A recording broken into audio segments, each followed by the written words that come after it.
room and in the community. Every player of the week is eligible to win a scholarship at the end of the year. This year, a $25,000 scholarship will be awarded to an athlete, with $10,000 going to the winner's high school athletic department. Land Rover Palm Beach, above and beyond.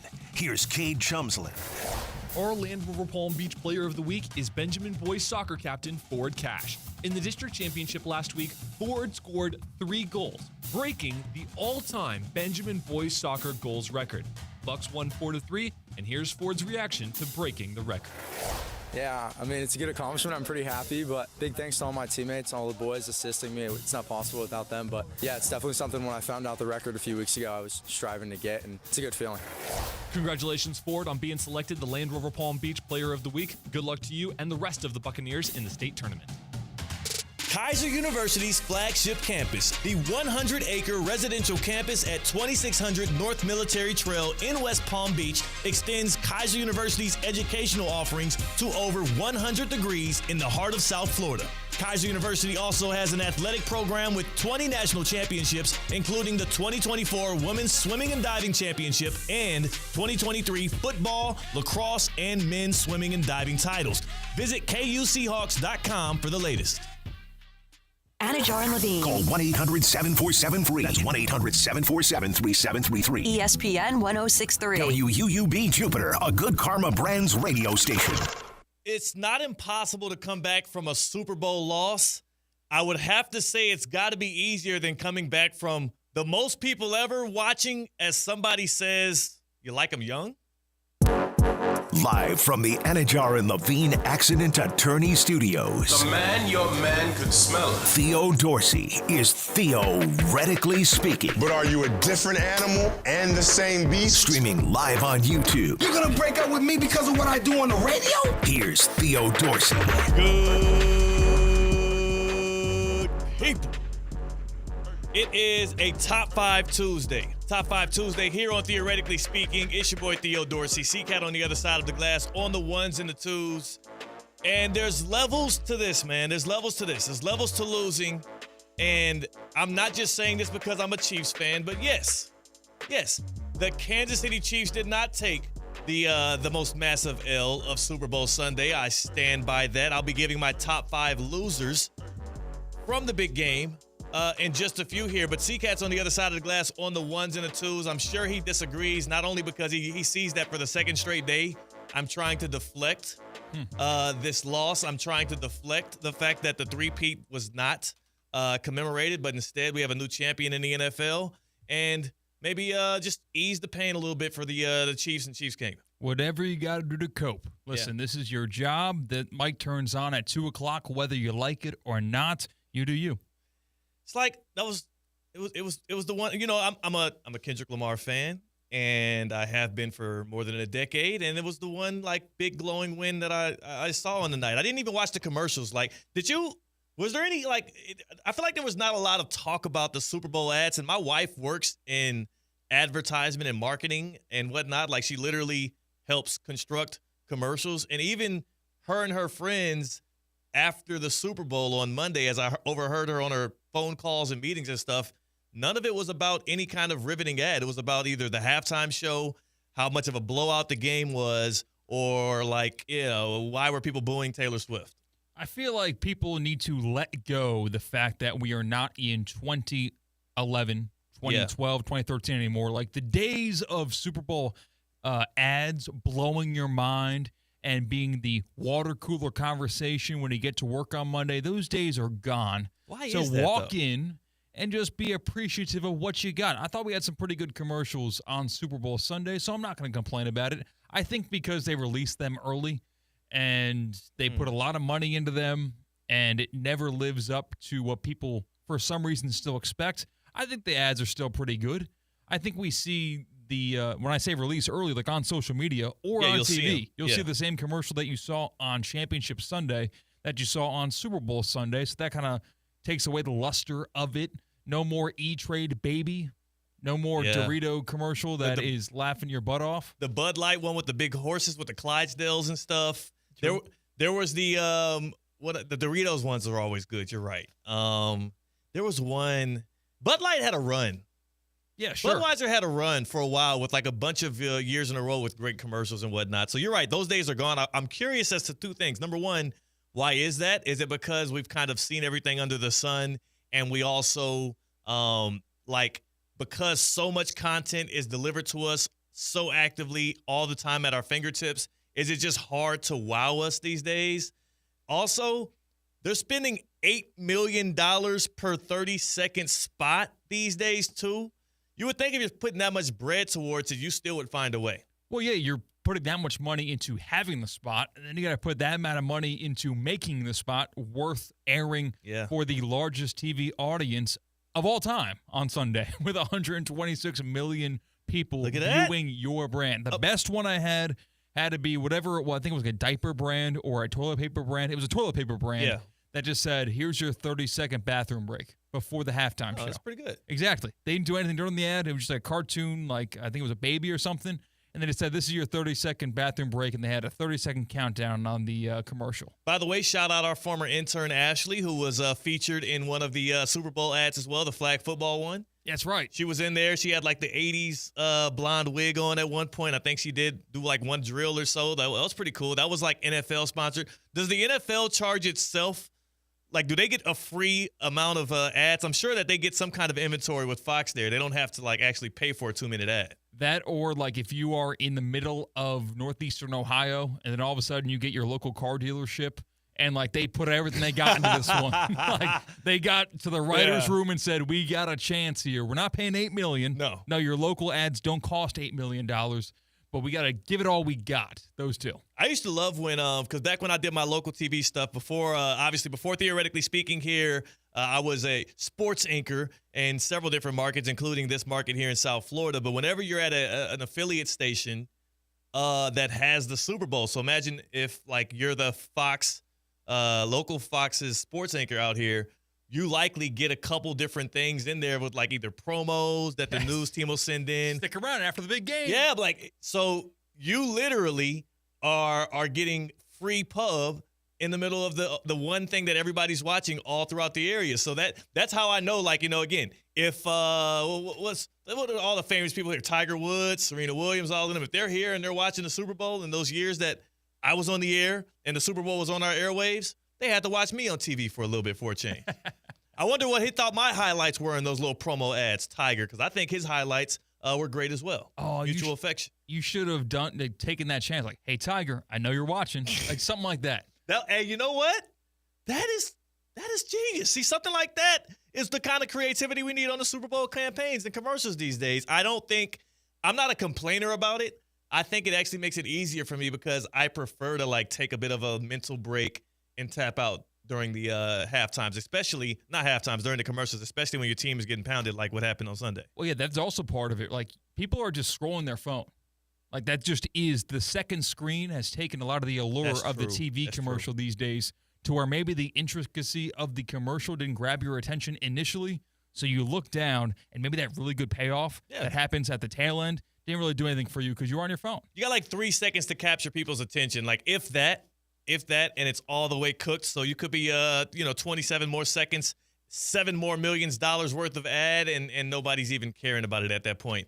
It's a top 5 Tuesday here on Theoretically Speaking. We are giving the biggest losers from Super Bowl Sunday, from Super Bowl 59, as the Eagles obviously demolished the Chiefs 40-22. Yesterday was supposed to be for the winners, but I think because the Chiefs were such a historic story, such a lightning rod, and we can tell now by the way that we got these post Super Bowl ratings. Before the championship weekend, everybody said the most boring Super Bowl, the one I would tune out for, I would not even watch, would be Chiefs Eagles. America wanted Bills Commanders. America got Chiefs Eagles, and it turns out we care a lot about those two teams. I think it's a misspeak there, Theo. I don't think that's true. I think that America truly did want Chiefs Eagles, but football fans wanted Bills Commanders. I see what you mean there. And I guess that's the whole part of the echo chamber in which we all live. I live and communicate with and are actively doing shows with football fans. And a lot of people are actively rooting for Bills Commanders. So you think America actually liked the matchup we got? Eagles, they Chiefs. loved it because it was familiar. Yeah. And they have an opinion on both sides. And what they showed with their viewing as well, it does tell that. So, again, the largest audience of any Super Bowl of all time happened on Sunday, and it was also one of the largest spankings that we've seen on a Super Bowl Sunday ever. If not the largest, the only reason why it wasn't is because of the whole backdoor, garbage time touchdowns that Mahomes got in there. I appreciate it, by the way, because it does impact his legacy. Top 5 Tuesday. We are doing the top 5 Super Bowl losers from Sunday. Top 5, no debating. Top 5, top 5, top 5. It does, T-Cat. You know it does. It helps. It helps. Those garbage time touchdowns inevitably help Mahomes' legacy. And if you don't believe me, consider the fact that people are already doing point differential comparisons between Mahomes and Brady in the Super Bowls. Those touchdowns helped. They did help. And it's really annoying because it is so stupid. 34-0. That is what will live forever in infamy. It's 34-0 is what the Chiefs trailed in that game. Nope. And the Top 5 Tuesday brought to you by Baptist Health Orthopedic Care. Before we get into the top 5 losers from Super Bowl Sunday, I want to ask you, are you experiencing foot and ankle pain and need to see an expert in the field? Baptist Health Orthopedic Care has a team of foot and ankle orthopedic surgeons and specialists who are regarded as leaders in their specialty. Visit baptisthealth.net/ortho to learn more today. Baptist Health Orthopedic Care combines its resources of experienced physicians and leading-edge treatments and technology to provide advanced orthopedic, foot and ankle, joint replacement, spine, and sports medicine care. Visit baptisthealth.net/ortho for more information today. Baptist Health Orthopedic Care has offices conveniently located in Palm Beach County through the Florida Keys. Learn more by visiting baptisthealth.net/ortho. Top five losers from Super Bowl Sunday, and we got to start off with the obvious one. Number 5. Number 5, and the least losingest of this losers list is the actual Kansas City Chiefs, who, yes, they got mollywopped in front of, literally all of America, all of the globe. And of course, 40-22 is, like you said, not the real final score. People that actually watched that game knows that it was not even as close as that. But can you really feel like that much of a disappointment, that big of an L on your chest when you're also trying to do something that no team has ever even put themselves in position to do before? Like, context is everything. Now, the night of course, it feels that way. But 24, 48 hours removed from it, you have to look back on this 3-year run by the Chiefs and say, hey, 2 Super Bowl championships, 1 appearance, and we got demolished by a team that was just better than us at pretty much every single unit, and it felt like almost even at quarterback as well. Mahomes had 3 turnovers in that game. Like, people talk about the 2 interceptions. He also had the fumble that happened late when he got, what do you call that move that Jalen Carter did on him? Mushed. He got mushed in the face. Oh, my 2-hand punch I saw. And then people are celebrating that. I'm like, good. Have we lost? What happened to humanity, man? People saw Mahomes bait hits going out of bounds, bait hits when maybe not sliding, then sliding at the end. Yeah. Now he actually earned one and didn't get the flag. Didn't get the flag, didn't also retain the ball. So, yeah, that's going to hurt, right? The Chiefs do take an L there, but I do think it was the 5th. It was only the 5th strongest loss from Super Bowl Sunday. Wait a second. What about someone who wasn't on the previous Super Bowl champion teams? This is their first chance with the Chiefs, and now they don't win. So it's Xavier Worthy, even though he had 2 touchdowns and the most receiving yards ever for a rookie. Yeah, I was about to say, I think he'll be fine. I think it's your first year in the league, dude. Like, what am I supposed to feel super duper bad for this guy? He made it to the Super Bowl. He caught for over 100 yards and a couple of touchdowns. Obviously, it's sad for him, but I'm talking about the Chiefs as a whole. Is there someone else I'm not thinking Hopkins of that's not is the a one rookie? that I hate. I hate it for. DeAndre Hopkins, Hopkins, I hate it for. Charles Omenihu, who technically won a Super Bowl with the Chiefs last year, but he wasn't able to play in it because he tore his ACL in the AFC Championship game. That one kind of stings. There's a lot of different guys. I'm trying to think of Kareem Hunt. I mean, who comes back to the Chiefs in search of a championship this year once Pacheco goes down. He doesn't get the Super Bowl title. It's a lot of them. Yeah, it's a lot of them. But nobody's crying tears for the Chiefs. Number 4. Number 4, losers from Super Bowl Sunday. Not Patrick Mahomes himself, but Mahomes' legacy, as he now falls to 3-2 in Super Bowl games. But the problem is both of his losses were so demonstrative, were so, like, ugly, that people are going to use this against him for the rest of eternity when they talk about his legacy, especially in comparison to Tom Brady, because it never happened to him. Now, the funny thing is, C-Cat, from my seat, not just as a Chiefs fan, but just as a person that, like, okay, I understand the dynamics of football here. Shouldn't it kind of go more in favor of your legacy if you're a quarterback and you're winning the closer games? Yeah.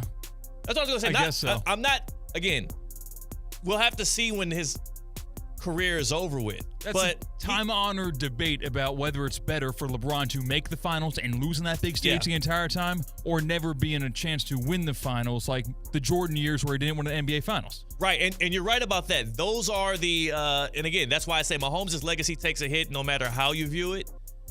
But from my perspective, if you're a quarterback, and let's say when his career is over with, he loses 3 Super Bowls. Let's say he gets blown out in another Super Bowl 5-6 years from now, but he goes 6-3. And those 6 games that he does win are close games that he could impact on the margins, and they win all of those. I'm more impressed by that because I don't think there's anything Mahomes could have done in that game that would have made the Chiefs win. And they got blown out. Sure. Now, in the Eagles-Chiefs game from 2 years ago, there's things Jalen Hurts could have done on the margins to help them win, and he lost it. There's things Mahomes could have done, and he did execute them, and they won. Same thing against the Niners when they trailed by 10. And also, obviously, if you're going to go to the first Niners Super Bowl, that they trailed by 10 as well. And it took some miraculous stuff down the stretch for Mahomes to get back into it. I kind of respect winning close games more than I do getting blown out, or more than I hate on getting blown out. So is this operating under the belief that a quarterback's play is the deciding factor in a close game? A quarterback's play cannot blow a team out and not cause a team to get blowed out? Because I feel like we see bad quarterbacks, a.k.a. Nathan Peterman, turn the ball over 6 times and is the reason the team got blown out. So that's why it's a double-edged sword on this one, too, because I will say Mahomes did not do much to help, like, teeter off the blowout. This is one of his worst performances, and that's why it's going to be an impact to his legacy. I'm just saying, personally, I'm just taking up my shield and defending him. Top 5 Super Bowl losers from Sunday. Mahomes, number 4. Number 5, the Kansas City Chiefs. And see, Kat, I'm going to stop the music right quick, right? I'm going to stop it right quick. Because is that feel too much me? Like, should I be giving more credit to the fact that Tom Brady never let the thing unravel, and the one time we did see it happen against the Falcons, he completed the greatest comeback of all time? Because I've gotten multiple texts, and some of them are jokingly, right? And then other ones are honest, where people are like, yo, I really thought he would be able to pull it off. I really was assuming the Chiefs would come back, and it didn't happen. And that expectation for Mahomes to do so is partially built on his legacy and his resume, but also because we saw Brady do it against the Falcons. Yeah, it was just one game, and then the other Tom Brady Super Bowl losses were all close games. Yes. Still, losing those close ones, a little different. Top 5 losers from Super Bowl Sunday. Top 5, no debating. On a Top 5 Tuesday here. All right, I'll get back to it. 5 was the Chiefs, 4 Mahomes' legacy. Next up. Number 3. The Dolphins defense. The Miami Dolphins defense, because, from Javon Holland, who we respect on this show because he's doing this thing with Cam Wolf and they got the podcast going, to, who was it, Jalen Ramsey had spoke out against him. Several Dolphins defenders, after 1 year of Vic Fangio, came out of the woodworks. There were some unnamed source quotes that came out saying how Vic Fangio was too old school, too strict. He was not the right guy for the job. It was his fault that the defense didn't execute down the stretch, not the fact that the Dolphins defense had also got riddled with injuries. And here goes Vic, who pulls up to Philadelphia year 1. And he had talent out of the wazoo. He also schemed it up perfectly and executed one of the most dominant defensive performances we've seen in the history of the Super Bowl, rivaling what the Legion of Boom did in that game against the Denver Broncos and Peyton Manning. Vic Fangio deserves all his flowers. The Dolphins defense, they were the third biggest losers, because where do you go from here? Where do you go from here? People like the new defensive coordinator, Weaver. But now all that soft stuff, the moniker that we've been saying about the Dolphins, all of that, it almost gets fortified when you see the guy that tried to lead them into being a bit of a tougher team doing exactly that with the Eagles next year. We see time and time again that coordinators can make Super Bowl teams. If you have two guys that command their units as well as Fangio has done with the Eagles defense, even Spagnuolo has done with the Chiefs defense, you can make magic happen. Yeah. And you can make the most with what you've got, even if your injuries are all around the field. We saw what the Lions do. Both those guys got scooped up for head coaching jobs. Yeah. Yeah. And the Dolphins had one of the guys, Vic Fangio, who's a difference maker, and he's gone now. He's clearly a really good defensive coordinator. He his first Super Bowl, 38 years of coaching. Congratulations to him. The redemption tour for him starts now, and I hope he stays with the Eagles. He's one of those guys. He could be like the Steve Spags for the Eagles, like what the Chiefs have. He's already had his run at head coaching. The league considered him not a guy that you would want to invest in as the face of your team. And now he's going to be probably a career defensive coordinator. Why not do it in Philly where you just won a ring? It kind of lined up perfectly for Philly, and it lined up absolutely abysmally for the Miami Dolphins. Number 2. This one is a little off the beaten path. We have a poll up today that fans are able to walk by and vote on, and it was the question is, did you enjoy the Super Bowl halftime show? And I know one person that absolutely hated it, and that was Drake. Drake is the second biggest loser from Super Bowl Sunday. I don't care how his fan base wants to spin it. I don't care how even he himself, I'm sure, will try and brush it off his shoulders. He is one of the great artists of our generation, also one of the best spin artists of our generation. He is getting his ass kicked in his rap battle with Kendrick Lamar, and that was the nail in the coffin.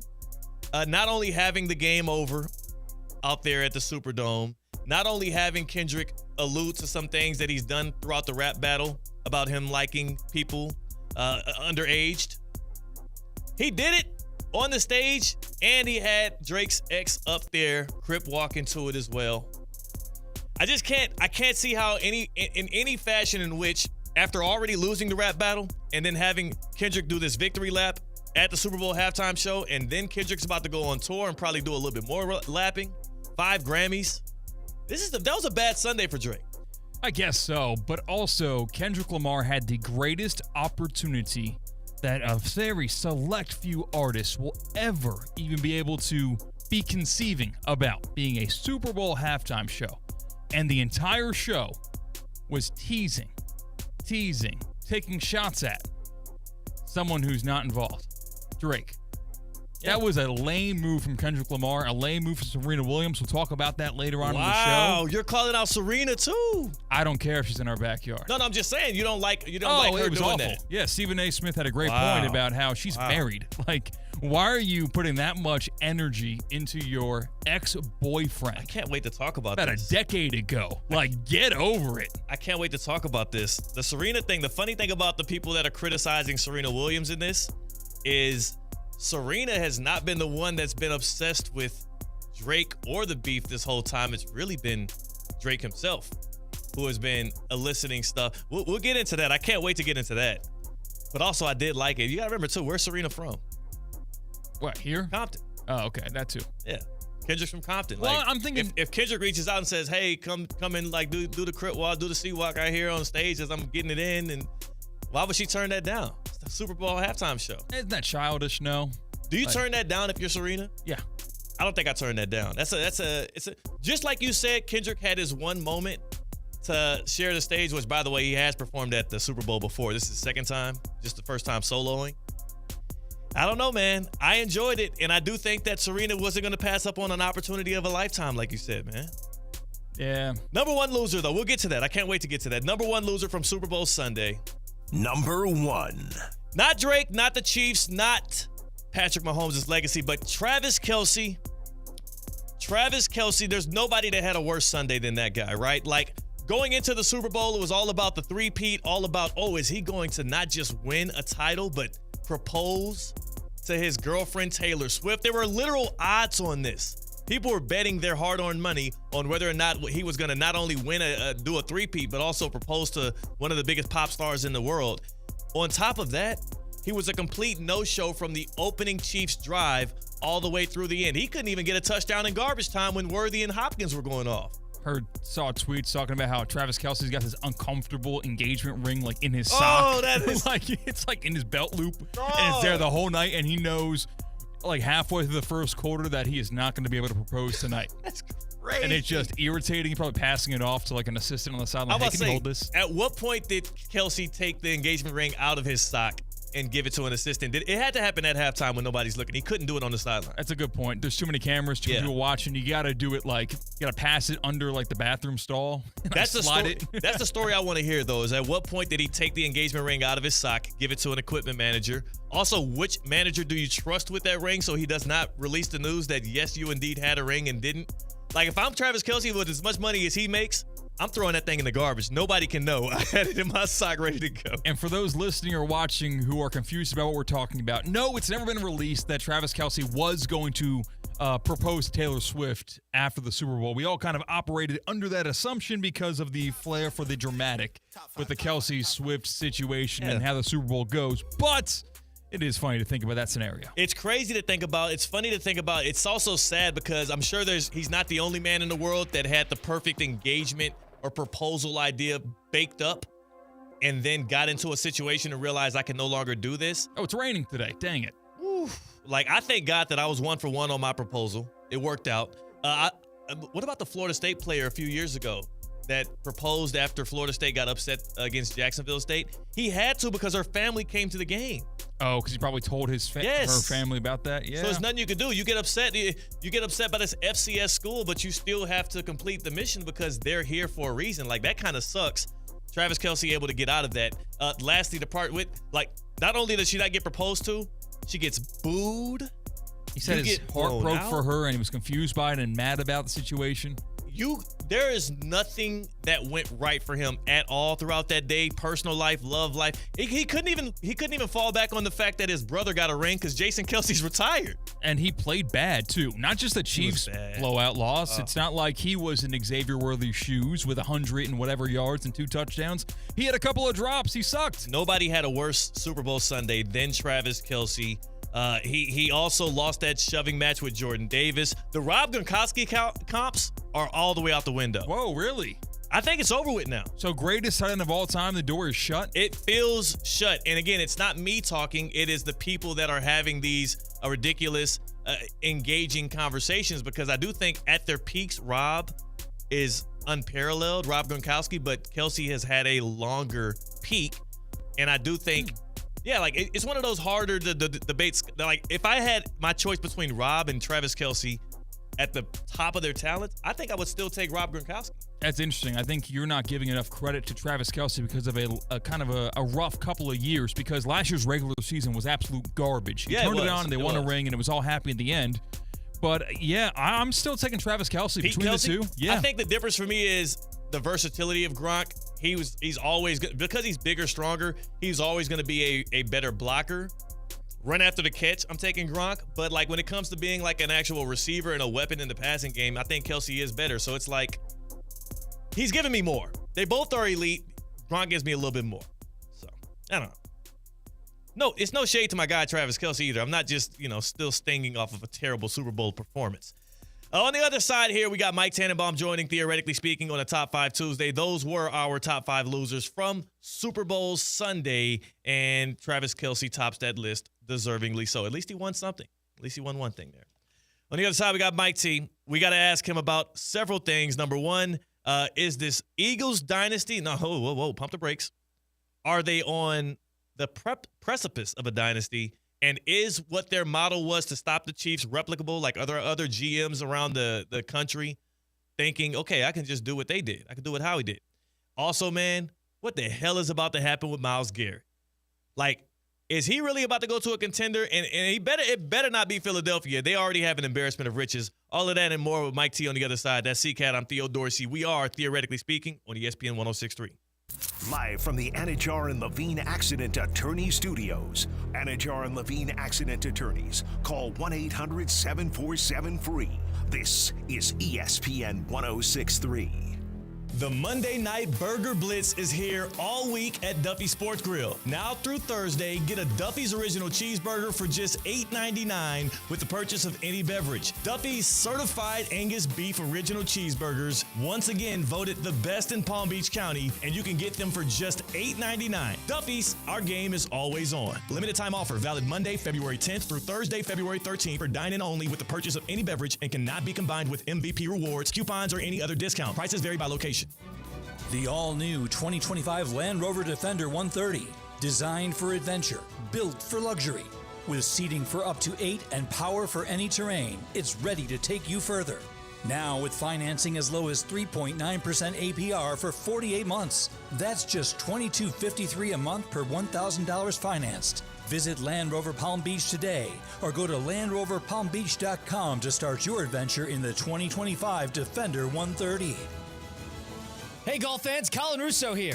Looking to improve your game? Flagstick Golf Performance, the ultimate indoor golf experience, is now open in Boynton Beach. With 3 indoor simulators and a state-of-the-art putting studio, Flagstick helps players at all levels up their game.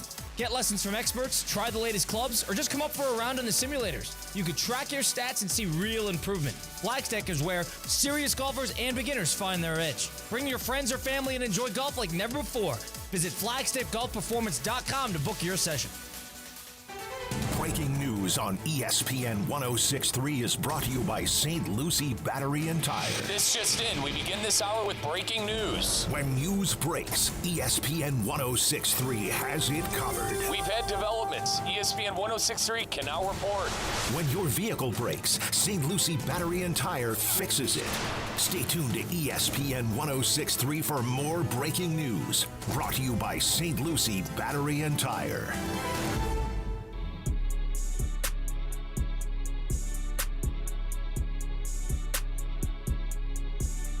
Live from the Anajar and Levine Accident Attorney Studios, Theo Dorsey is theoretically speaking.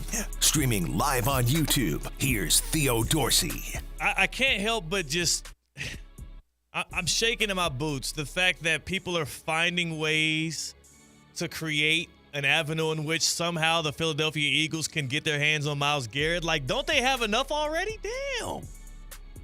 That, like, they were getting home with 4. They blitzed 0 times. They sacked Mahomes 6 times. They had the Chiefs at just, 23 passing yards in the first half. And now people are like, well, they need to go out and get Myles Garrett. That's just ridiculous. It's a Top 5 Tuesday. We gave our Top 5 losers from Super Bowl Sunday. I think all 31 teams across the league would be a loss at a big deficit if they allow for that to happen. One of the men who used to make power moves like that in the NFL, was a general manager for the Jets, VP of football operations for the Miami Dolphins, is Mike Tannenbaum. He joins us here on a Tuesday. Mike T, how'd you enjoy Super Bowl 59, man? Yeah, it was great. I actually did the pre and post game for ESPN International, so it was an incredible environment, and it was definitely an Eagle home game, and you felt that candidly even before the game started, guys. Like, it was a raucous crowd and felt like it was an Eagle home game. Is that, I mean, it makes sense that it's an Eagles home game. I feel like there's a lot more, like, they have a bigger fan base, bigger city. But did it surprise you at all because of the dominance and the run that the Chiefs have been on? And they got Patrick Mahomes. They got the whole Taylor Swift thing. Like, and it was in New Orleans. It's not like this thing was up near Philadelphia. Like, was it at all a shock to you and other people around it? Yeah, I think it was a little bit being down there for a couple of days. Like, it was maybe the fatigue of the Kansas City success. Yeah. That maybe their fans just weren't into it as much as, like, you could feel the hunger for the Eagles. You're dealing with a massive Northeast city, more people. But you could feel it all week, to be candid. It was a lot more Eagle than Chief fans. Yep. And there were a lot more points that the Eagles scored than the Chiefs were able to do. So I'm glad at least that those fans got to go home happy. This Eagles dominance, it feels like a lot of it can be credited back to one man, not Nick Sirianni, not Jalen Hurts, but general manager Howie Roseman. You as a person that used to have to sit in that seat and you know the intricacies of the job, what is the one thing that he's doing that other GMs are not able to replicate today in the league? Yeah, he's obviously done a great job. I'd say, he's aggressive and always looking for ways to improve the team, be it trade for A.J. Brown on draft day or, obviously Saquon, he, sort of saw the running back market as an opportunity where obviously a lot of people missed that. And arguably that was one of the greatest free agent signings in the history of our sport. Yeah. Yeah. Saquon Barkley broke the rushing season record when it comes to both regular season and postseason. He didn't want the regular season record, which he could have also claimed if he played in that final game for the Eagles. And it all works out because they also get the Super Bowl title. He, as a former Giant, able to kind of have that victory lap as well as the Giants let him walk publicly. Mike T, what about what the Eagles are doing is replicable? Like, we talk about it. Every league is a copycat league, maybe none more than the National Football League. Are there things that other GMs are looking at that they're saying, okay, well, maybe if we do what they did, we can stop the Chiefs and dominate in the Super Bowl? Yeah, I think you're going to see the running back position, I think, get elevated where it had been for a few years. I think teams will put more importance on that. Look, Jalen Hurts played great. He should have been the league MVP, but let's face it, they got there because of Saquon Barkley on offense. And I think, like you mentioned in the intro here, their pass rush was phenomenal. And that was a big difference. And I don't think that's breaking news, but, when you could run the ball, not turn it over, and rush the passer, you're hard to beat. Mike, did you say Jalen Hurts should have been the league MVP like in the regular season this year?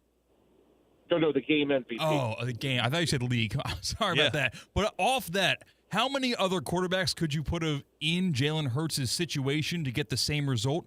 Or is that list just Jalen Hurts and maybe the other quarterback that we saw on Sunday? Well, look, there's other quarterbacks like Joe Burrow, Lamar Jackson, Josh Allen that you would think if they were in that Eagles system, they'd probably have a good amount of success as well. Obviously we'll never know, but I think Jalen Hurts is a really good player that's also benefited from a great offensive line, a great supporting cast, and obviously it all works. And give him credit; he's an improved player. He throws the ball much better than he did when he first came out. Yep, and he did that. He did have that a couple of bombs actually in the Super Bowl, even when they didn't really need them, to just show people that he's got a little bit of that vertical passing game as well. It's not just tush pushes and hands off to Saquon Barkley. Mike Tannenbaum joining us here a couple of days following Super Bowl 59 as the Eagles become victorious. They become the reigning now champions of the National Football League, stopping the three-peat of the Chiefs. What about this whole Myles Garrett thing, Mike T? Like, where, if you had a crystal ball, would you say, how about this? Two-pronged question. Where do you assume he'll go? Where do you think he'll actually end up? And also, what do you think would actually be the best fit for Myles Garrett? I thought Detroit would be great. They got Zadarius Smith, Aiden Hutchinson coming off the injury. You think they're like a one pass rusher away from, hopefully winning it all if you're them.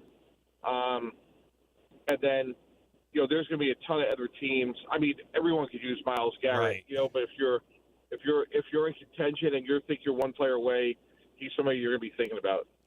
I had a bad taste in my mouth on Sunday night seeing in the game that we saw. Were the Chiefs actually the best team in the AFC this year? Because I left myself wondering, I would have loved to see Eagles-Ravens again, or loved to see Bills versus Eagles, or was the proof in the pudding and it was a culmination that had the Chiefs where they were?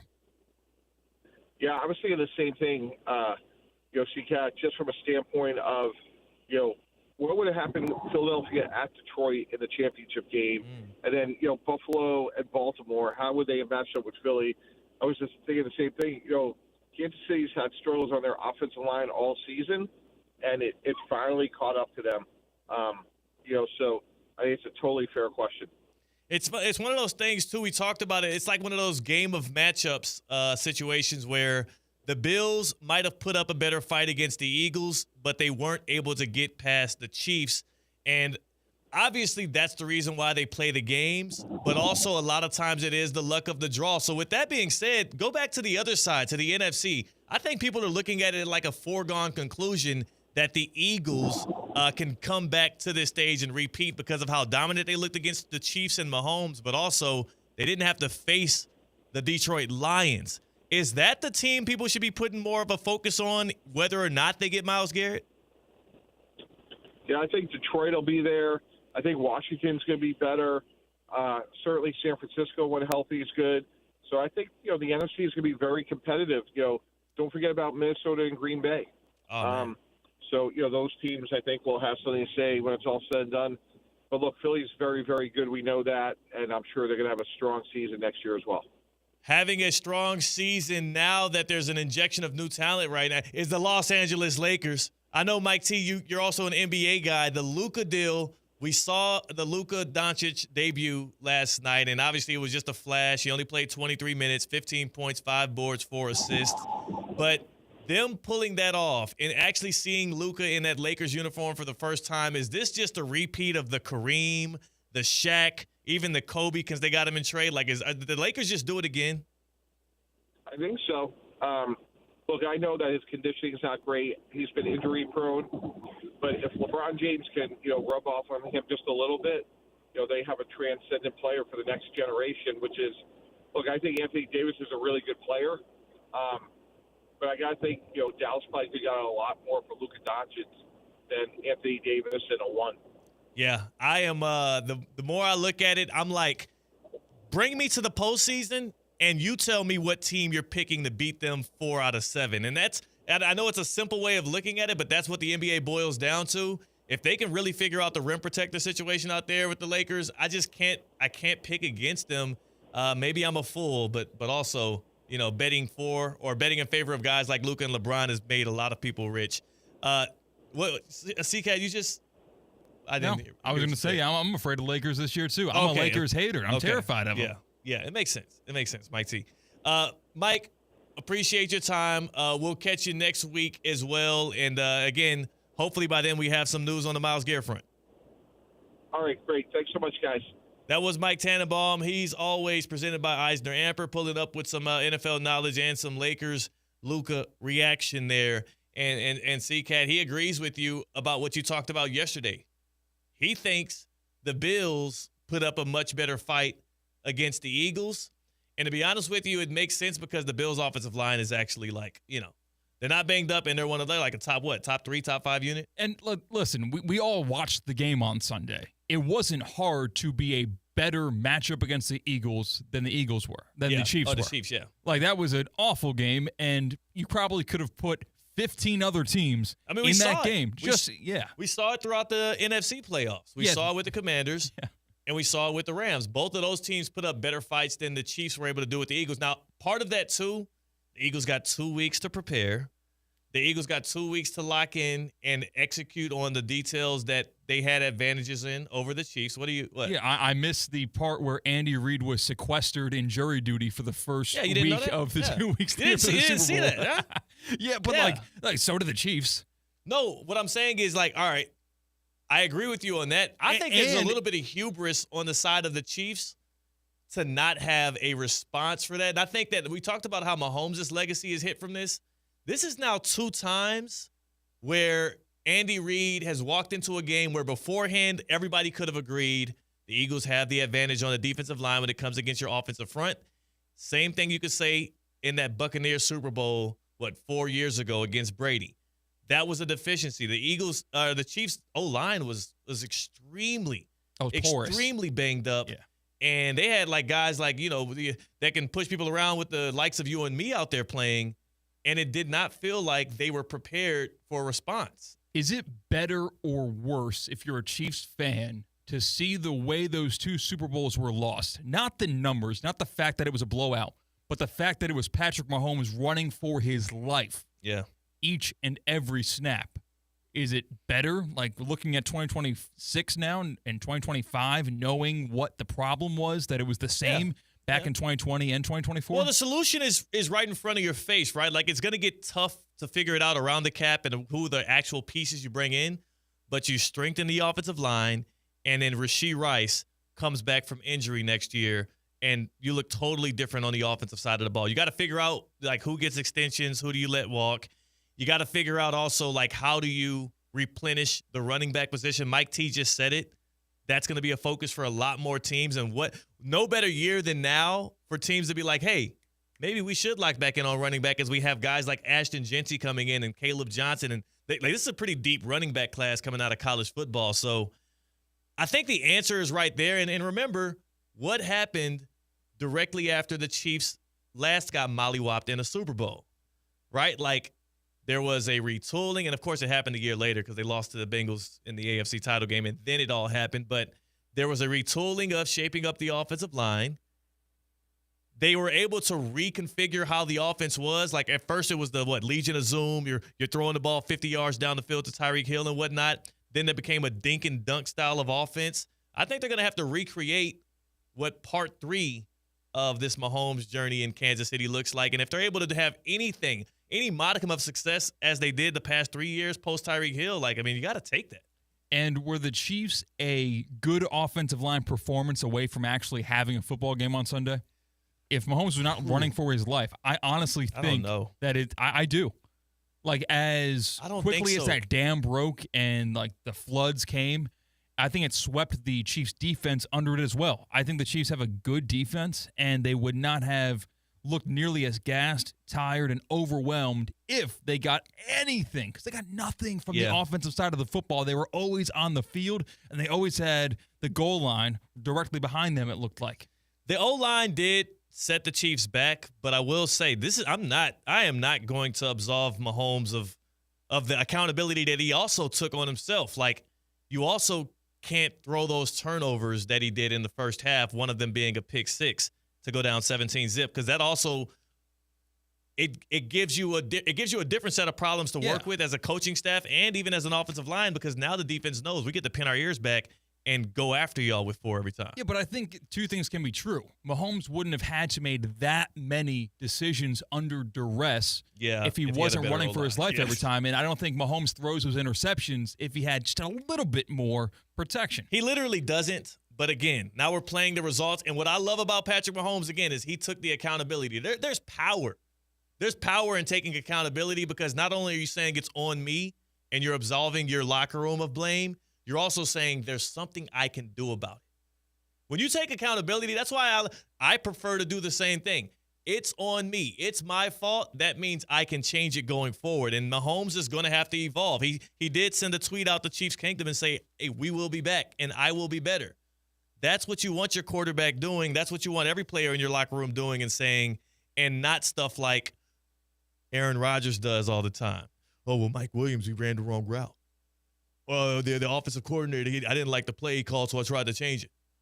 Oh, my left tackle is a turnstile. Like, you could do all of that, but it's not going to get you any better. Not going to get you any closer to the goal. On the other side here, we are going to finally get into more of this Luka Lakers stuff. I did watch last night up until Luka hit the Dirk on somebody. And the Lakers went up by like 20, and I realized, oh, yeah, they're playing the Jazz. I'm not getting anything from this game. Let me cut this thing off and keep it pushing. I felt like a sicko because I also was putting off watching the next episode of Severance with my wife to watch a regular season Lakers-Jazz game. I don't know how you're navigating spoilers in that show. My entire feed is all Severance stuff. Really? Yes. I don't see any Severance at all on my feed, which is kind of crazy because we both are in like similar sports veins feeds. C-Cat? EDS is yes. EDS is undoubtedly yes. EDS is yes.com. Yeah, like, come on. Like, is your airflow or your water flow perfect in your home? If the answer to that is no, then yeah, EDS is yes. Is there a room in your home that's always too hot or it's freezing cold? Are you running out of hot water when you need it the most? If the answer is no to the question, is your air or water flowing perfectly in your home, then EDS is yes. EDSisyes.com. That's the website to go to for all your AC and plumbing needs. EDS is Palm Beach County's trusted AC and plumbing expert. Been doing it since 2006 in this area. Been keeping you cool, been keeping me cool, and also helping you out if you have a plumbing situation on your hands. Don't worry about your budget. They'll work with you. Don't worry about your schedule. They will allow you to schedule something around what works best for you. All you got to do is go to EDSisyes.com and tap right on in. So call or visit the website, EDSisyes.com, because when comfort matters, EDS is yes. All right, C-Cat, it's time to get into the nitty-gritty on the get-around, and a lot of that is going to have to do with those fellas out there playing in Tinseltown. That's CCAT. I'm Theo Dorsey with Theoretically Speaking on ESPN 106.3. Live from the Anajar and Levine Accident Attorney Studios. Anajar and Levine Accident Attorneys. Call 1-800-747-FREE. This is ESPN 106.3. Want to accelerate your career as a manager or executive in the exciting industry of sports? Florida Atlantic University's MBA in Sport Management program is ranked #1 in Florida and 10th in the world. Students learn practical and applied skills from top faculty and experts who work in the industry. With a 94% placement rate for all grads, the full-time MBA program sets students up for success in the world of sports. Check out Florida Atlantic University's MBA in Sport Management program today by going to business.fau.edu. Hi, Kevin Dalton here from the Unlimited Auto Wash. Enjoy unlimited inside and out hand washes for just $49.95 per month. And during January and February, if you join our club, you'll only pay $25 a month for the first 2 months and then $49.95 thereafter. For more info, call 561-WASH-ME-TOO. The Club at Lost Lake, a championship Fazio design golf course in Hope Sound. Golf and social memberships are now available with no waiting list and immediate access. The course and club will see over $10 million in capital improvements and is one of the best private club values in the area. Experience the beauty and challenge of this renowned course for yourself. Enjoy year-round access to exclusive amenities and events. Visit clublostlake.com to schedule a visit today. Don't miss out on this incredible course. And please, putt responsibly. Hi, I'm Scott Smith with Smith Ball Baez and Prather, Florida Injury Lawyers. As you have likely seen and heard, law firm advertising is at an all-time high. Attorney ads seem to be part of every radio and TV commercial segment. Some firms are even using paid actors and actresses to speak for them. At Smith Ball Baez and Prather, we know that the decision to hire a law firm should never be based on advertisements alone. It is our past results and many positive 5-star reviews that we encourage you to read at smithball.com to learn more about our law firm. We have board-certified lawyers. We have lawyers listed in the best lawyers in America and in super lawyers. But most importantly, we have experienced lawyers located right here in Palm Beach County and the Treasure Coast that are ready to be your advocate and your voice, and fully prepared to start fighting for your legal rights today. Our purpose, legal power. Our mission, huge results. If you've been injured, the lawyers at Smith Ball Baez and Prather will help. Call us at 500-HELP, 500-HELP. With Smith Ball Baez and Prather, help is just a local phone call away. Offices Palm Beach Gardens, Boca Raton, and Port St. Lucie. Looking to lose weight without painful injections? Introducing semaglutide oral spray, a game changer in weight loss, now available at whyweight.net. This revolutionary spray delivers the proven power of semaglutide in an easy, needle-free, affordable solution. Get started today. Visit whyweight.net to learn more about the semaglutide oral spray and take control of your weight loss journey. That's the letter Y, WEIGHT.net. Business owners, are your employees driving you nuts? Is money tight? Or have you just poured your heart and soul into your business and now it's time to retire and just relax? At Transworld Business Advisors, they have buyers from all over the world ready to buy your business now. Call for a confidential conversation about your business's current value. 561-203-5121. That's 561-203-5121 or visit tworld.com today.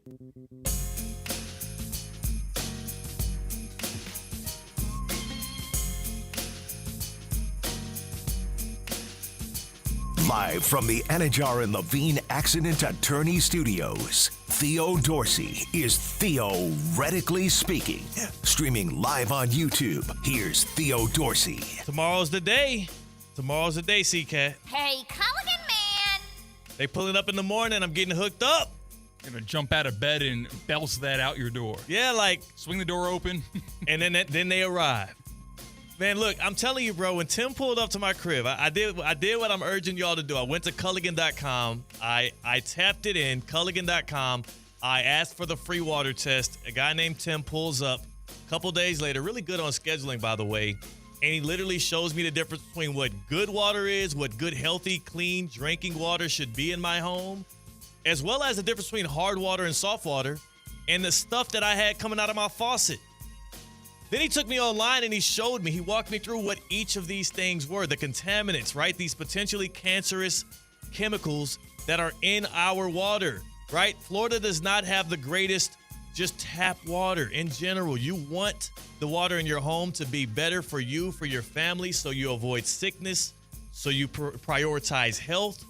And I get it. You can't see contaminated water coming out of the faucet. I will say this, the taste is difficult to ignore. And then the plastics and pharmaceuticals that are in the water now.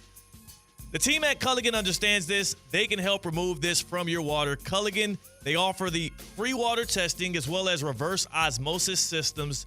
They're designed to filter out all of the contaminants right at the source. Culligan's been helping out the local community since 1936. So be like me. Get your free water test today at Culligan.com.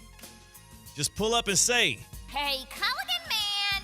And they'll get you locked in today. All right, C-Cat. We're about to get to the get around, but we have who's Big Homie. We got the Big Homie in West Palm. Big Homie joining Theoretically Speaking here as we get ready for the happy hour. And I know the Big Homie is probably still celebrating with drinks and having a good time. Big Homie, how you doing on this Tuesday? Theo, theoretically speaking, I'm flying high, baby. And figuratively speaking, I'm flying high. Theo. Can I ask you a question? I just wanted to call and check. I was about to say, can I ask you a question? At what point did you start celebrating during Super Bowl Sunday? Because there were some that were a little more trepidatious because they know about the Mahomes magic. They saw 28-3. At what point did you feel comfortable enough to celebrate your Eagles victory? 17-0. Oh! Patrick Mahomes throws a pick six in the Super Bowl. That's destiny. Yeah. There's no coming back from that. Yeah. There's no coming back from that. Congratulations. Congratulations. I'll never forget, Big Homie, I don't know if you knew about this, C-Cat. The Big Homie was there when I had my fan free agency. He urged me actually to go over to the Eagles side. I chose wisely. I chose the Chiefs back then. He told me the great things that come with Eagles fans. It don't look so wise now, though. It don't look wise now, though. What? One loss and it don't look wise now. Mm-hmm. Y'all even the Two score. losses. He got two losses. What's the second one? You talking about the regular season loss? No, I'm talking about y'all. They lost to Tampa Bay. That man ain't undefeated. Okay, well, I wasn't. Come on. Okay. I wasn't a certified fan back then, Big Homie. You know, I remember like the fan free agency happened. You know, after all of that. But no, stuffing in a locker right now, Theo. Okay. Yeah. I just wanted to make sure. I just wanted to let you know that we will be back. There's still an opportunity for you to get on the wagon, Theo, because we going for back to back. I appreciate, you know what, Big Homie? I appreciate the extension of an invite for me to get on that bandwagon, but hell no.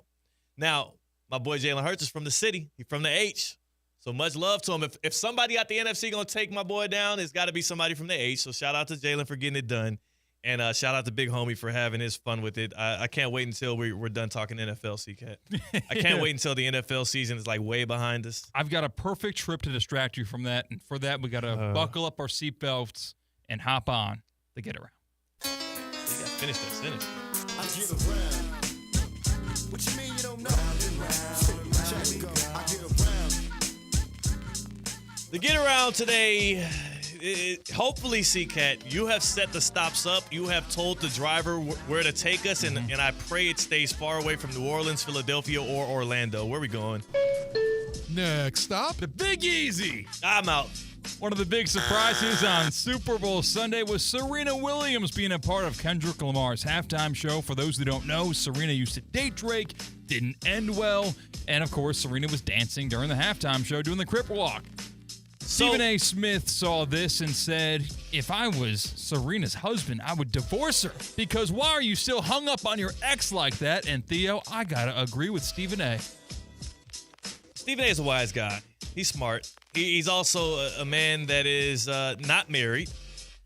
He also is a man that doesn't understand that the priority for Serena in this was not about dancing on Drake's grave. It also more so had to do with the most legendary artist from Compton right now having a halftime show and saying, hey, Serena, would you like to hit the C-Walk with me on stage? at the halftime show, and what, you want her to turn it down because Drake is somehow ancillarily involved? Yeah, that's doing too much. She's got a lot going on for her. She doesn't need this. This isn't a big opportunity for Serena. She's got a lot more going on. Like TGL? Yes, she's an owner of a TGL team. That actually is a good reason why not to do that. Here's two things, though. Remember, she got all the controversy because she did the sea walk back at was either Wimbledon or something like that. I think it was Wimbledon, yeah. So she did the sea walk there. Everybody was hating on her. So I think part of her was like, nah, I'm going to do this again, right back in y'all's face. Oh, it's a rebellious thing? Yeah, it's a snapback thing. Also, Drake keeps on bugging Serena and her husband. He's the one doing stuff. She ain't did nothing to that man since they broken up. Drake done talked about her in songs. He called her husband a groupie just a couple of years ago, unprovoked. Didn't Serena have kids? I don't know. Yeah, Olympia. Yeah, Serena has kids. She famously won a major while pregnant. Imagine your mom was doing this. Dancing at the Super Bowl halftime show, I would be elated. I'd be like, yeah, go, Mom. Hell that was no. great. No, that's weird. That's uncomfortable. Dancing? Yes. Yes. Your mom dancing at a Super Bowl halftime show is uncomfortable? Essentially. How is that uncomfortable? Essentially flipping the proverbial bird to her ex-boyfriend? Yes. What's worse, hearing a rapper call your dad a groupie in a song that was a hit, by the way, really good hit. It was a good bar, too. Congratulations, Drake. That was a good one. Or your mother dancing with Kendrick Lamar at the halftime show. I think I'd be more okay with the latter. Well, Drake has no obligation to take care of Serena's kids' feelings, but Serena does. Serena didn't say anything to Drake about Drake or anything. She did a dance that is celebratory from her crib. We all know the insinuation with this whole thing. She's from Compton. You're assuming things that she did not explicitly say. Do you think her kids are at home like, oh, she's doing this to Drake?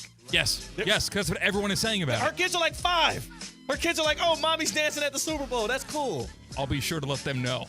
I'll be sure to let them know. You're going to ruin Christmas? You're going to ruin Christmas? You're knocking on the Williams family door? You're crazy, man. Y'all need to let Serena live. Let her live on and have a good time. And if somebody invites me to do a dance at a halftime show, as long as that dance isn't like me twerking or something, I'm going to say yeah. Okay. I would twerk at a halftime show, I ain't gonna lie. Depending on who asked me. It would have to be like Meg Thee Stallion. If Meg Thee Stallion was performing at the halftime show and she said, Theo, you get to come, but at one point in your dance, you had to do a little bit of a twerk, You gotta put your hands on your knees and pop your butt out. You would do that? I wouldn't do a full twerk like that. I mean, no, she said it's non-negotiable, Theo. I have to put my hands on my knees and do, nah. Can I just do like a little a crump? Little pop? Our next Megan Thee Stallion we talking about. Our next stop. All right, Megan Thee Stallion's a big name, but it's not like you're being touched by I don't know, Beyonce? Jesus Christ. Yeah, it's not that big of a deal. Meg from the city. They both from the city. We're going to L.A. where the Lakers just stomped the Jazz last night in Luka Doncic's first appearance in the Lakers uniform on the court. LeBron had a good game, 24-7 and 8. Luka didn't play too much, but he had a pretty good game as well. What'd you get out of Luka's debut? This is what I got, man. I don't think there's a team in the West, and there's some good ones, that I would pick against them in a playoff series, especially if they figure out a way to shore up the center position. They had a lot of, obviously, confidence in Mark Williams coming in, the big man, but that trade gets rescinded. They got Dalton Connect back, so there's a lot of redundancy right now between LeBron, Luka, and some of those wings that they have, even Austin Reeves. But come on, you telling me I got LeBron and Luka on the court at the same time, and I'm going to pick SGA and Jalen Williams? And I'm going to pick whatever the hell the Suns are trotting out there these days? But I'm going to pick, the Mavericks? We've learned this with the Celtics. It's about the team, not about the individual stars. So I think having a full season of cohesiveness and chemistry matters. Hey, them two dudes are 2 of the 5 smartest basketball players right now, especially when it comes to conducting an offense. And they're going to hunt mismatches, and they're going to take advantage of smaller guards. They're going to be quicker than bigger guys. You saw what Luka did to Rudy Gobert, 4-time Defensive Player of the Year. Step back, triples in his face. I'm afraid of what this Lakers team can be. And I think with J.J. Redick, who is a maniac, who is going to be sitting there and devising all kinds of ways to scheme up and use the brilliance of these players together, I just think that they can end up being a wrecking ball of an offense. Did I hop on Hard Rock Bet and spend some of the winnings I got from the Super Bowl on some potential futures around the Lakers? Hell yeah, I did. Hell yeah, I did. And I felt like a fool as I did it, but I feel smarter after watching them play last night against the Jazz. Next stop. You know what? I liked New Orleans when I went there to talk about Serena Williams, Kendrick Lamar, and Drake. So we're going back there again.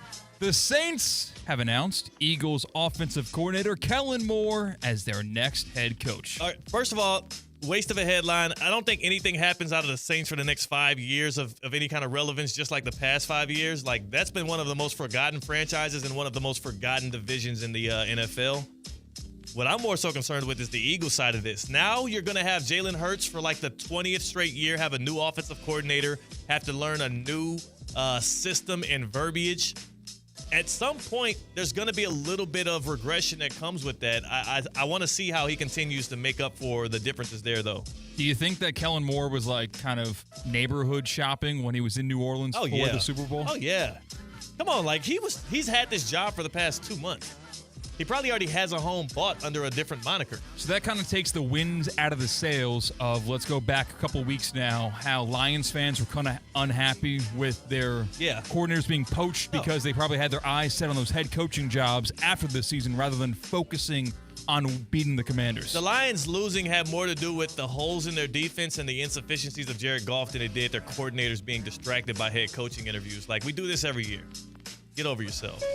That's it. That's to get around. Stop. That's to get around. No more stops. Be quiet, Dave.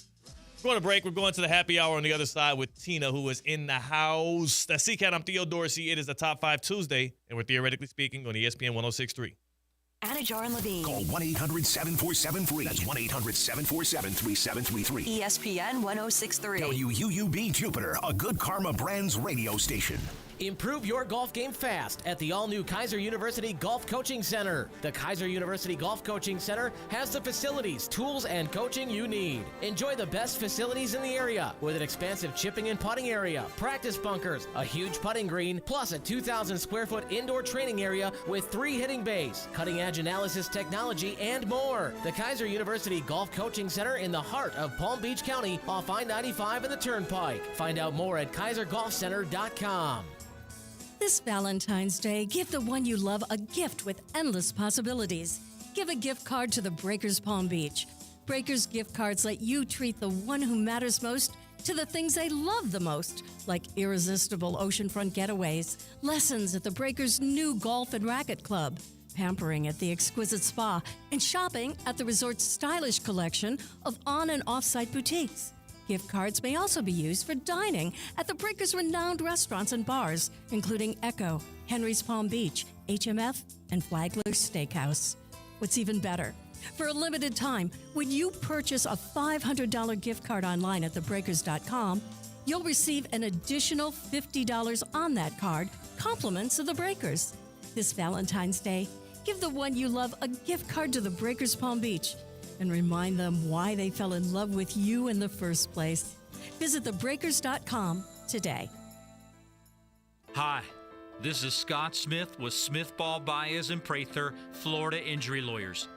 We are a Florida civil trial law firm that specializes in the areas of personal injury and wrongful death. Our offices are located in Palm Beach Gardens, Boca Raton, and Port St. Lucie.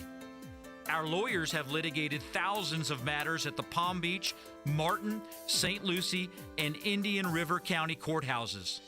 Our lawyers, paralegals, and other numerous members of our legal team live in Palm Beach County and Treasure Coast cities and towns such as West Palm Beach, Port St. Lucie, Lake Worth, Palm Beach Gardens, Palm City, Jupiter, and others just like you and your families. We are a statewide recognized law firm, but it is your community and your families that we live and associate with on a daily basis. Our most satisfying achievement is when we know that our legal power has helped a fellow member of our Palm Beach County and Treasure Coast community secure a fair and just huge result. If you've been injured, the lawyers at Smith Ball Baez and Prather will help. Call us at 500-HELP. 500-HELP.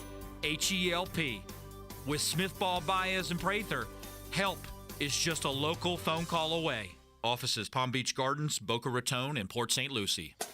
The Monday Night Burger Blitz is here all week at Duffy Sports Grill. Now through Thursday, get a Duffy's Original Cheeseburger for just $8.99 with the purchase of any beverage. Duffy's Certified Angus Beef Original Cheeseburgers, once again voted the best in Palm Beach County, and you can get them for just $8.99. Duffy's, our game is always on. Limited time offer, valid Monday, February 10th through Thursday, February 13th for dine-in only with the purchase of any beverage and cannot be combined with MVP rewards, coupons, or any other discount. Prices vary by location. ESPN 106.3 is your home for live sports presented by Hard Rock Bet. Where Miami heats up, the playoffs take center stage, and the big game is always in play. Hard Rock Bet, it's Florida's official sports book. Try it now and receive up to $100 back in bonus bets if your first bet does not hit. Hard Rock Bet, roll with us. It's offered by the Seminole Tribe of Florida, must be 21 plus and physically present in Florida to wager. Terms and conditions apply. Considered by gambling. Call 1-888-ADMIT-IT. Welcome to Recycle Right Trivia, sponsored by the Solid Waste Authority of Palm Beach County. Question 1. What belongs in the yellow recycling bin? Newspapers, cereal boxes, magazines? Correct! Now, blue bin, what goes in there? Plastic bottles, aluminum cans, glass jars? You nailed it! Remember, Palm Beach County, recycle right and stay in the game for our planet. West Palm, it's CCAT here. You want to know my secret to losing weight fast? I lost 17 pounds in 28 days with Metrum MD in Palm Beach Gardens. It's not a one-size-fits-all plan. It's medical weight loss tailored just for you by a team of experts. They're busy because they're the best, and the results are real. I'm living proof. With their guidance, I'm losing weight fast, staying motivated, and feeling unstoppable. Ready to transform your life? Visit Metrum MD in Palm Beach Gardens or go to MetrumMD.com. That's M-E-T, the word trim, MD.com. Welcome to TGL presented by SoFi, golf's newest league. It's sharp and it's electric. How is it sharp? How is it electric? Good questions. Try this on for size. 2 hours of hammer dropping, overtime, forcing, playoffs on the line, golf. With 24 of the best players from the PGA Tour. Split into 6 teams. Atlanta, Boston, Jupiter, LA, New York, and the Bay. This isn't your average Sunday pickup game. Tune in every week for TGL matches. Only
Also, obviously, with Monday, you had other obligations. Were you off like Friday as well? I was off Friday as well. Yeah. There was no show on Wednesday. Yeah, and then I crazy. think I kind of got like kicked off on Friday, not by you guys, Yeah. but I was told like I didn't need to be Well, on. CCAT literally sent an email to like 5 different people saying that what way do we tell Tina she's kicked off today? And they gave him some good advice. And then how did he tell you? He texted you? He in the didn't group even chat? tell me. Someone else did. Wow, So he didn't even do the dirty work. He was able to get someone else to do it. He absolutely was like, we got to get Tina off on this Super Friday. The station's like the mafia. You know, you've got your capos like me, then you've got some bosses below me, and I had someone else do the work. Yeah. He And couldn't then get his hands dirty. The week before, I was in New York, and so I was Word. only on twice last week. That is kind of crazy. I But you're know. back now. I missed you You're guys. back from your hiatus. You were, how'd you enjoy Super Bowl Sunday? How was that for you? It was fine. Did you like the halftime show? I liked it. Did you like That sounds the game? like you didn't like it. Well, did you no, not like the place I went to watch the game, didn't watch they the had halftime the show. volume. No, they had the volume on like 1 or 2. It What? was very low, and they were. I was filling them in the whole halftime show. This is odd coming from me. Yeah. I was filling them in on like what was happening and like what songs were being played. What bar were you at? I was not at a bar. I was at a party. A party. Okay, yes, gotcha. And I was there like, oh, I You hope. were telling them about Kendrick Lamar songs? Yes, they were saying all these older songs of his. I was like, he just won 5 Grammys. I bet he's gonna play a newer song. Yeah. And they're like, what song is this? And I'm like, that's Squabble Up. And then Yeah. I was like, that's Peekaboo. Like Wow, I'm wow. telling them what's going on. I'm like, where am I? Like DMX fan right here. I know. So I liked the halftime show, but in the middle of it all, I was kind of explaining what was going on. So you couldn't And enjoy so- it. Couldn't even get to enjoy it. Not really. SZA was good. Little SZA Serena, was. little Well, she Serena wasn't Williams. singing. Yeah, and C-Cat's mad at Serena for doing a little crip walk there. Petulant. action. What is she, like 37? Okay, but She's like 40 something. I feel like they didn't show her long enough Yeah. because I was like, was that her though? Yeah. Like it was so fast. I didn't know if it was her or not. I think it was meant to be like a little cameo action. Yeah. It wasn't supposed to be like a super duper highlight. It was more of an accent on the show for Kendrick because I think he intentionally did not bring anybody out, right? He only had SZA, who he's doing a tour with, which I think I'll be going to one of those concert dates. I got to see. It's very expensive. You got a lot of concerts lined up for this year.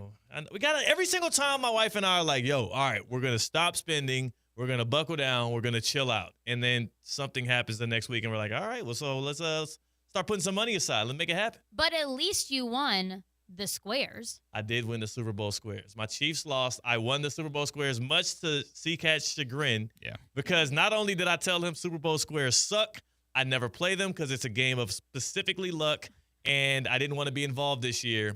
Last minute, I did buy some boxes, and Xavier Worthy and DeAndre Hopkins made my dreams come true. So I got a question for you. Are you hooked now? Like now that No. you get it? No, really. I actually don't like. I still don't like it. The group text that we had like going Why would on I throughout like it was so funny. Like C-Cat's just like, you're like, I have no idea what this means. And C-Cat's like, it is so obvious and to figure this out. It's hurtful. No, it's hurtful because you're choosing not to understand. No. it. Literally, when I opened up because all right, so just for full disclosure, this was my first year playing Super Bowl boxes. And if you don't understand how it works, there's like an Excel sheet that C-Cat sent out to us, and our names are in these individual boxes all throughout, almost like a big giant ass bingo card. On the left side, it said what? Eagles. And above, it said Chiefs. I got to be honest with you, Theo. Now, like, unless you are 15 and younger listening right Yeah. now, you are explaining this to everyone who already knows. Everybody knows what new. Super Bowl Yes. boxes are. So, Yes. Tina, did you know what Super Bowl boxes were before Yes, this year? I played multiple times. 888-760-3776. 888-760-3776. Does everybody here understand completely exactly what Super Bowl boxes is? Am I an idiot for not knowing how it worked until this year? Because I have always, just like I did when you first proposed this as an idea, said, hell no, I don't want to play no damn Super Bowl boxes. Yeah, I'm going to extend that to like 12 and under because I learned at that age. I learned at maybe 9 years old how to play Super Bowl Hit boxes. us up on the Baptist Health Hotline, 888-760-3776. Are you like me and you're a sports fan? You're well aware of many things around the game and especially football, but you don't know what Super Bowl boxes are because it's not something that I actually ever wanted to participate in. And the many Super Bowl parties I've actually been to, we have not played Super Bowl boxes. And there we go. Here we go. I appreciate it. Before we get a call on the Baptist Health Hotline, we did get a message on our YouTube chat from Jalen. I have no clue what a Super Bowl box is. And this is coming from a Division I college athlete, Jalen is, and a sports anchor as well. Are we witnessing a Two Americas thing? Maybe. I don't think that there's a prominent like white guy likes to gamble more than a black guy. It's not. I'm not saying that. 'Cause that's what it is. It's flat gambling, like roulette wheel. Might as well be for Super Bowl boxes because there's no skill. There's Jalen's no, black, by the way, for people that can't see the YouTube chat. He said two Americas. You're a part of one of the Americas. That's what I'm saying. And I also didn't know what the Super Bowl boxes were. I've only played them at Super Bowl parties that I've been to throughout the few years. And it's just like a fun thing Were those to do. parties mostly white It was a mix. people? Mixed? Yeah, it was a Big mix? Yeah. Just curious, not trying to make this about race, but sometimes culturally, sometimes some things are more popular in some areas than not. Because I have been at places where we would do prop bet style things on the Super Bowl, but never Super Bowl boxes. And I think the one or two times it's come up, it's always been in office settings, and I've always said, hell no, I don't want to be involved. So makes sense. I also heard of it. The first time I was introduced to it was through work. Actually, one of our teammates who now actually is with ESPN Chicago. Yeah. He used to always do them at his parties, and then I would actually in the office that Friday before, I would be the one we'd put into a hat all the numbers, and I would pick what each So you've square been part was. of the process. So I was a Okay. part of it, yes. But every time I played, it was always at a party and just a fun, interactive thing to do while you're there. Okay. And again, you're like, ooh, is it me? I had a good box. I had a 4 and 4. I'm like, I could really win some money here at Yeah. some point. Did you but get any? I got none. Damn. I got none. Damn. Didn't your wife also win a box? No, she wasn't even in it. Oh, I didn't know who Ashley was. Oh, wow. Mrs. Teammate, Mrs. Yeah. Team Player How do you here. not know Ashley who is one of Ashley our is? interns. Oh, I'm sorry. I didn't know Ashley we the had intern, interns yeah. involved in it. I thought That's that was Theo's crazy. wife. That is wild. Oh, look, another person comments in the YouTube chat. I have no clue. I'm still waiting to hear what Super Bowl boxes is. We've got people lining up on the phones right now that beg to differ. One of the number one rules of radio, you never assume your fans or audience know what you got to over-explain, and that's what I was doing. So you said people are on the Baptist Health Hotline We've again. got Phil and Boynton up first. Okay, put Phil on the phone. Put Phil on the phone here on Theoretically Speaking. He joins us courtesy of the Baptist Health Hotline. Phil, how aware were you of Super Bowl boxes before I just was explaining it to you today, Phil? Been playing it for years. Okay. Listen, I got a question for you though.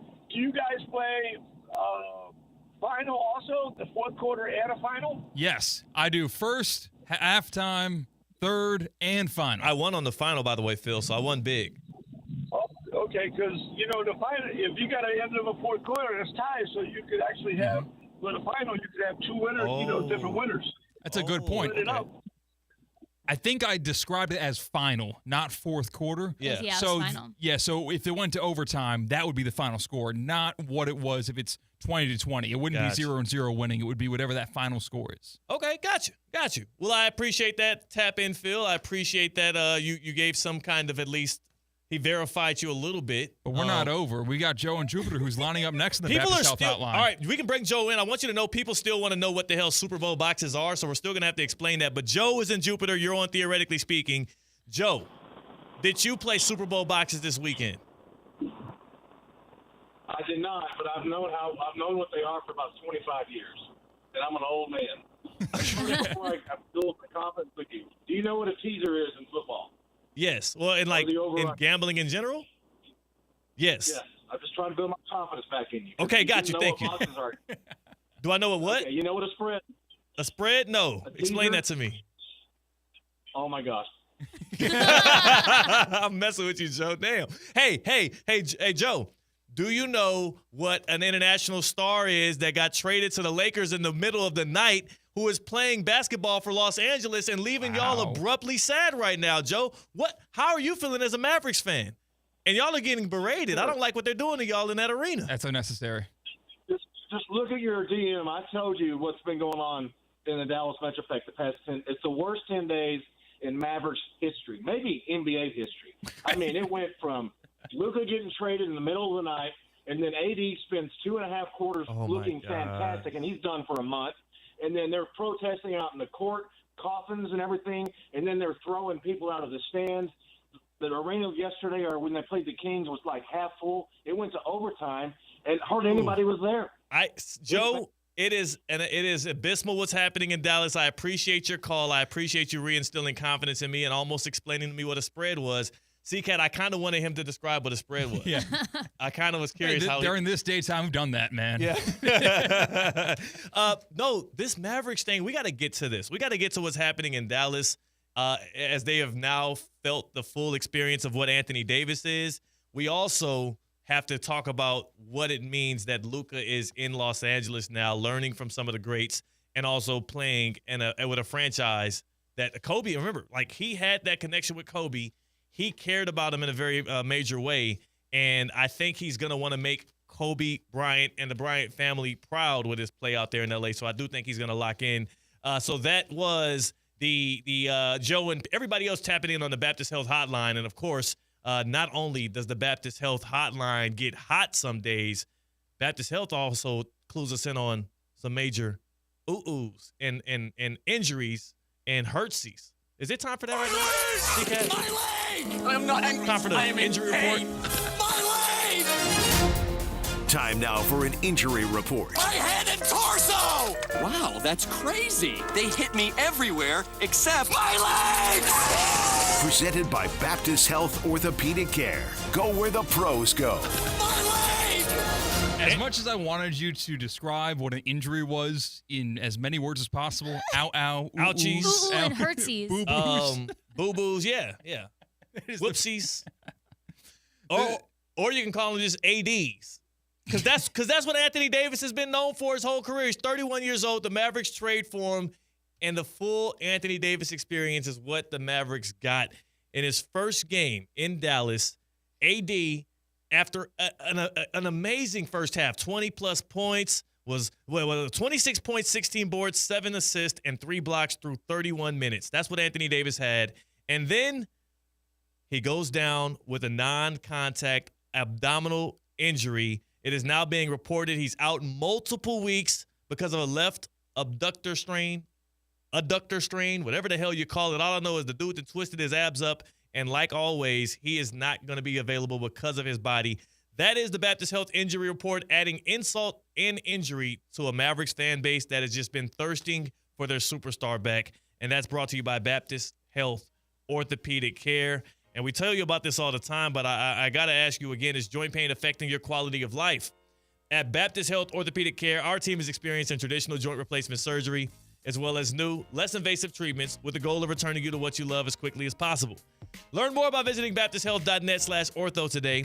Baptist Health Orthopedic Care combines its resources of experienced physicians and leading-edge treatments and technology to provide advanced orthopedic, foot and ankle, joint replacement, spine, and sports medicine care. Visit baptisthealth.net/ortho for more information today. Baptist Health Orthopedic Care has offices conveniently located in Palm Beach County through the Florida Keys. Learn more by visiting baptisthealth.net/ortho.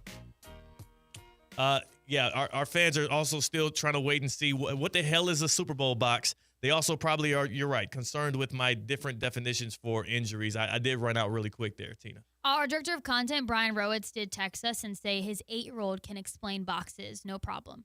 Well, it's very simple. So, as simple as it may be, it's number one, it's a game of strictly luck. Yes, right? It is luck. No skill involved. And if we're watching a football game and we're doing something, I prefer to participate in things that just feel like I had a little bit more to do with it, like picking player props, even picking the color of the damn Gatorade feels to me a little bit more skill-induced than saying, oh, here's $20. I'll take 6 boxes, please. Oh, look at that. The end of the quarter is 14-10. I win $25. Like, what the hell is that? Yeah, but if you fully bought into the Super Bowl boxes, you would have been throwing a party for yourself in the fourth quarter, even though your favorite team There's no way I would have. was absolutely crushed, because you would have resigned the fact that the game was over in the third quarter.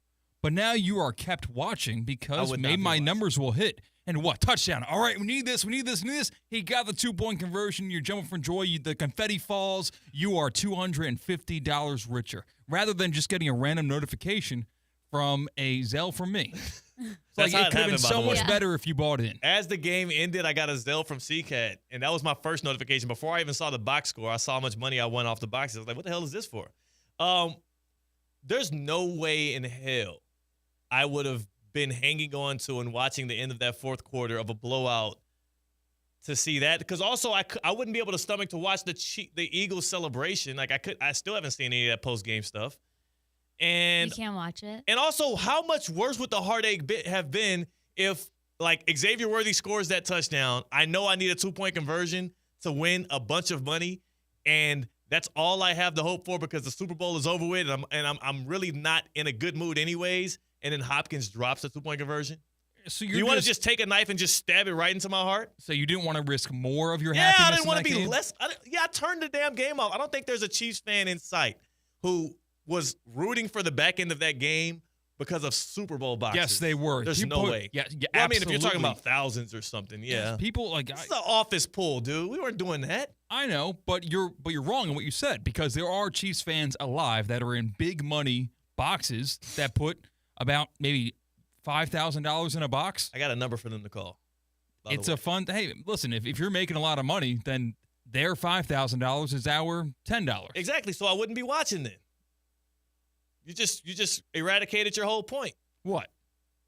If $5,000 is chump change to you, then you're not hanging on to the end of your seat and watching the end of that game to see if Worthy's going to score a touchdown and Hopkins is going to get a 2-point conversion. Some people choose to use their dispensable income a different way. They don't want the cruise. They want to set the chance to hit big. Like, that's true. I know it's true, and that's why I said I have a number for those people to call. That's all I'm saying. Tina, there's a number that some people can call today, and they might change their life for the better, and that number would likely be the one for F45. That's where you go. That's where you go to work out. That's where I go. If you need a little workout kick, maybe you're upset, you need to blow off some steam from the weekend game, F45 is the best place to go. 45-minute workout, you're in, you're out, you'll break a sweat, you stick with it, you'll see results. You can go for a strength day, you can go for a cardio day, you could go for a hybrid day, which is a little bit of both. Classes for everyone, morning, evening, afternoon, whenever works best for you. Go to F45training.com to find a location near you, or check out F45 Palm Beach Gardens and F45 West Palm Beach Instagram pages to see the deals that they've got going on. What are their predominant times at F45? Because I'm joining. So all the locations have different times. So like Palm Beach Gardens, I go at 5:15. There's a 6:15. There is a 7:15, 8:30, 9:30, and then I think noon class. All right. And then they have like 4, 5, 6. Each studio is different. Show up to a 9:30 class at F45. I'll be at one of those locations. Oh, there you go. I love that. I think CCAT was looking for us to give him like a pat on the back for joining too. I think he kind of I did fished give him a for pat it. on his back for joining. No, and that's what I just gave him right it there. took the 2 applause. years Yeah. to convince him. It took a lot of convincing. Yeah. Hey, I listen. Radio works. You know, I'm being receptive. Radio works. Someone at F45 said they heard me yapping about it.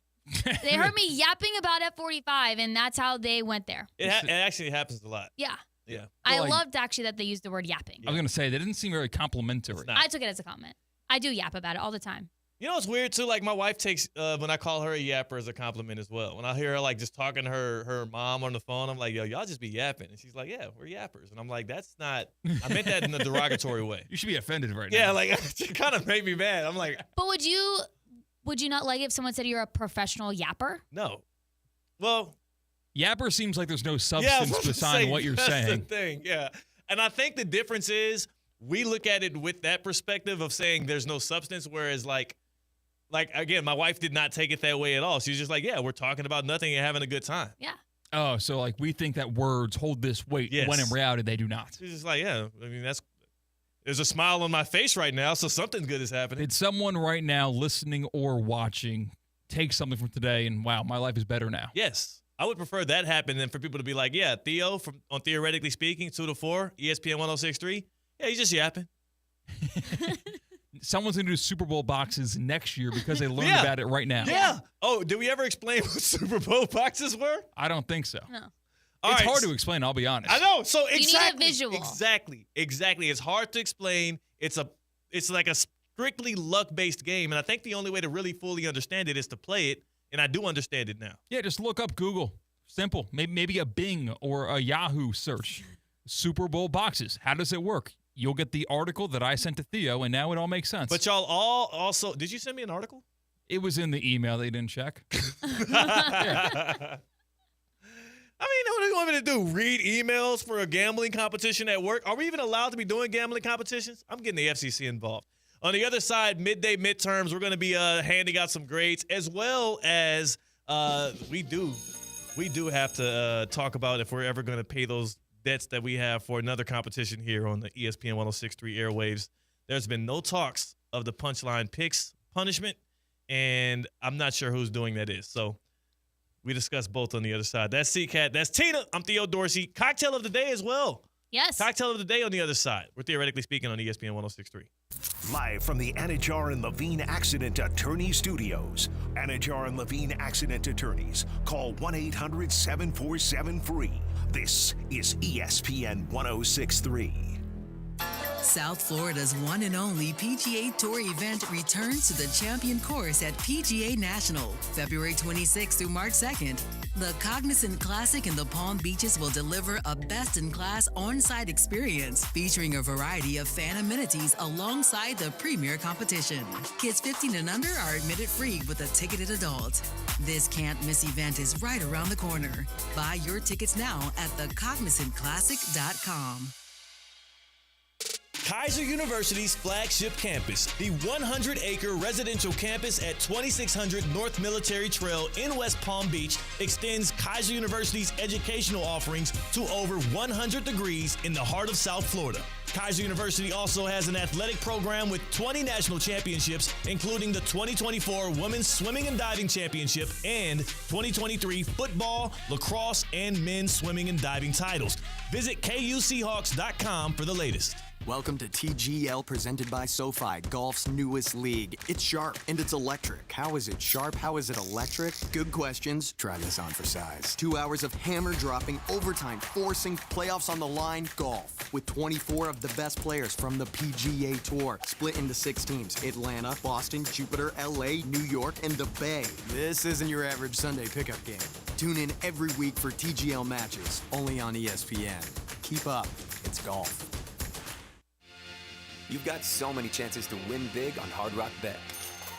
Even a small bet can bring in that serious cash. All you need is $1 and a dream. Unbelievable. They've hit the parlay. Let's go! Big payouts for every kind of player. Hard Rock Bet. Roll with us. Get up to $100 back if your first bet doesn't win. Payable and bonus bet up to $100, not a cash offer. Offered by the Seminole Tribe of Florida. Must be 21 plus and physically present in Florida to wager. Terms and conditions apply. Concerned about gambling? Please call 1-888-ADMIT-IT. Is your credit on life support? Greenway Kia of West Palm Beach will be hosting a credit clinic at the dealership today and tomorrow. Local bank representatives will be on site to grant special approval to consumers who meet certain minimum criteria. If you have a job bringing home $350 weekly, the credit clinic at Greenway Kia of West Palm Beach wants to approve you so you could drive home your new Kia today. Greenway Kia of West Palm Beach will be hosting a credit clinic at the dealership today and tomorrow. Hello, is this thing on? I repeat, Greenway Kia of West Palm Beach will be hosting a credit clinic at the dealership today and tomorrow. If you have a job bringing home $350 weekly, the credit clinic wants to approve you for a new Kia today. So what are you waiting for? Don't miss the credit clinic today and tomorrow at Greenway Kia of West Palm Beach. Call 800-NEW-KIAs or go online at greenwaykiawestpalmbeach.com. We want to see ya in a Greenway Kia. Credit affects down payment and approval term. As market dynamics change, the quality and service you receive from your accounting firm shouldn't. Partner-owned since 1923, Anshin Accountants and Advisors take the time to get to know you and your unique circumstances to help resolve complex issues and develop innovative tax and accounting solutions tailored to meet your goals. If you're a high net worth individual or business owner eager for a strategy to maximize tax savings, let Anshin deliver value where others can't. Visit ANCHIN.com. Anshin Accountants and Advisors, recalculating what's possible. Hey, y'all get some more drinks going on. I sound a whole lot better. Live from the Anajar and Levine Accident Attorney Studios, Theo Dorsey is Theoretically Speaking. Streaming live on YouTube, here's Theo Dorsey. Jimmy Butler might not have his jersey retired as a Heat lifer, but he is leaving something behind in South Florida that I do think hits. I had some of that coffee. I ain't going to shout out the brand because they do not pay us to do so, but that stuff was good. It was good. We have Segway Sean on the Baptist Health Hotline here as we are about to give a quick explanation of the Super Bowl squares because that does have to happen. Segway Sean apparently heard something on Russo and Rizzo that he had to make sure he shed some light on here on Theoretically Speaking. Sean, how you doing on this Tuesday?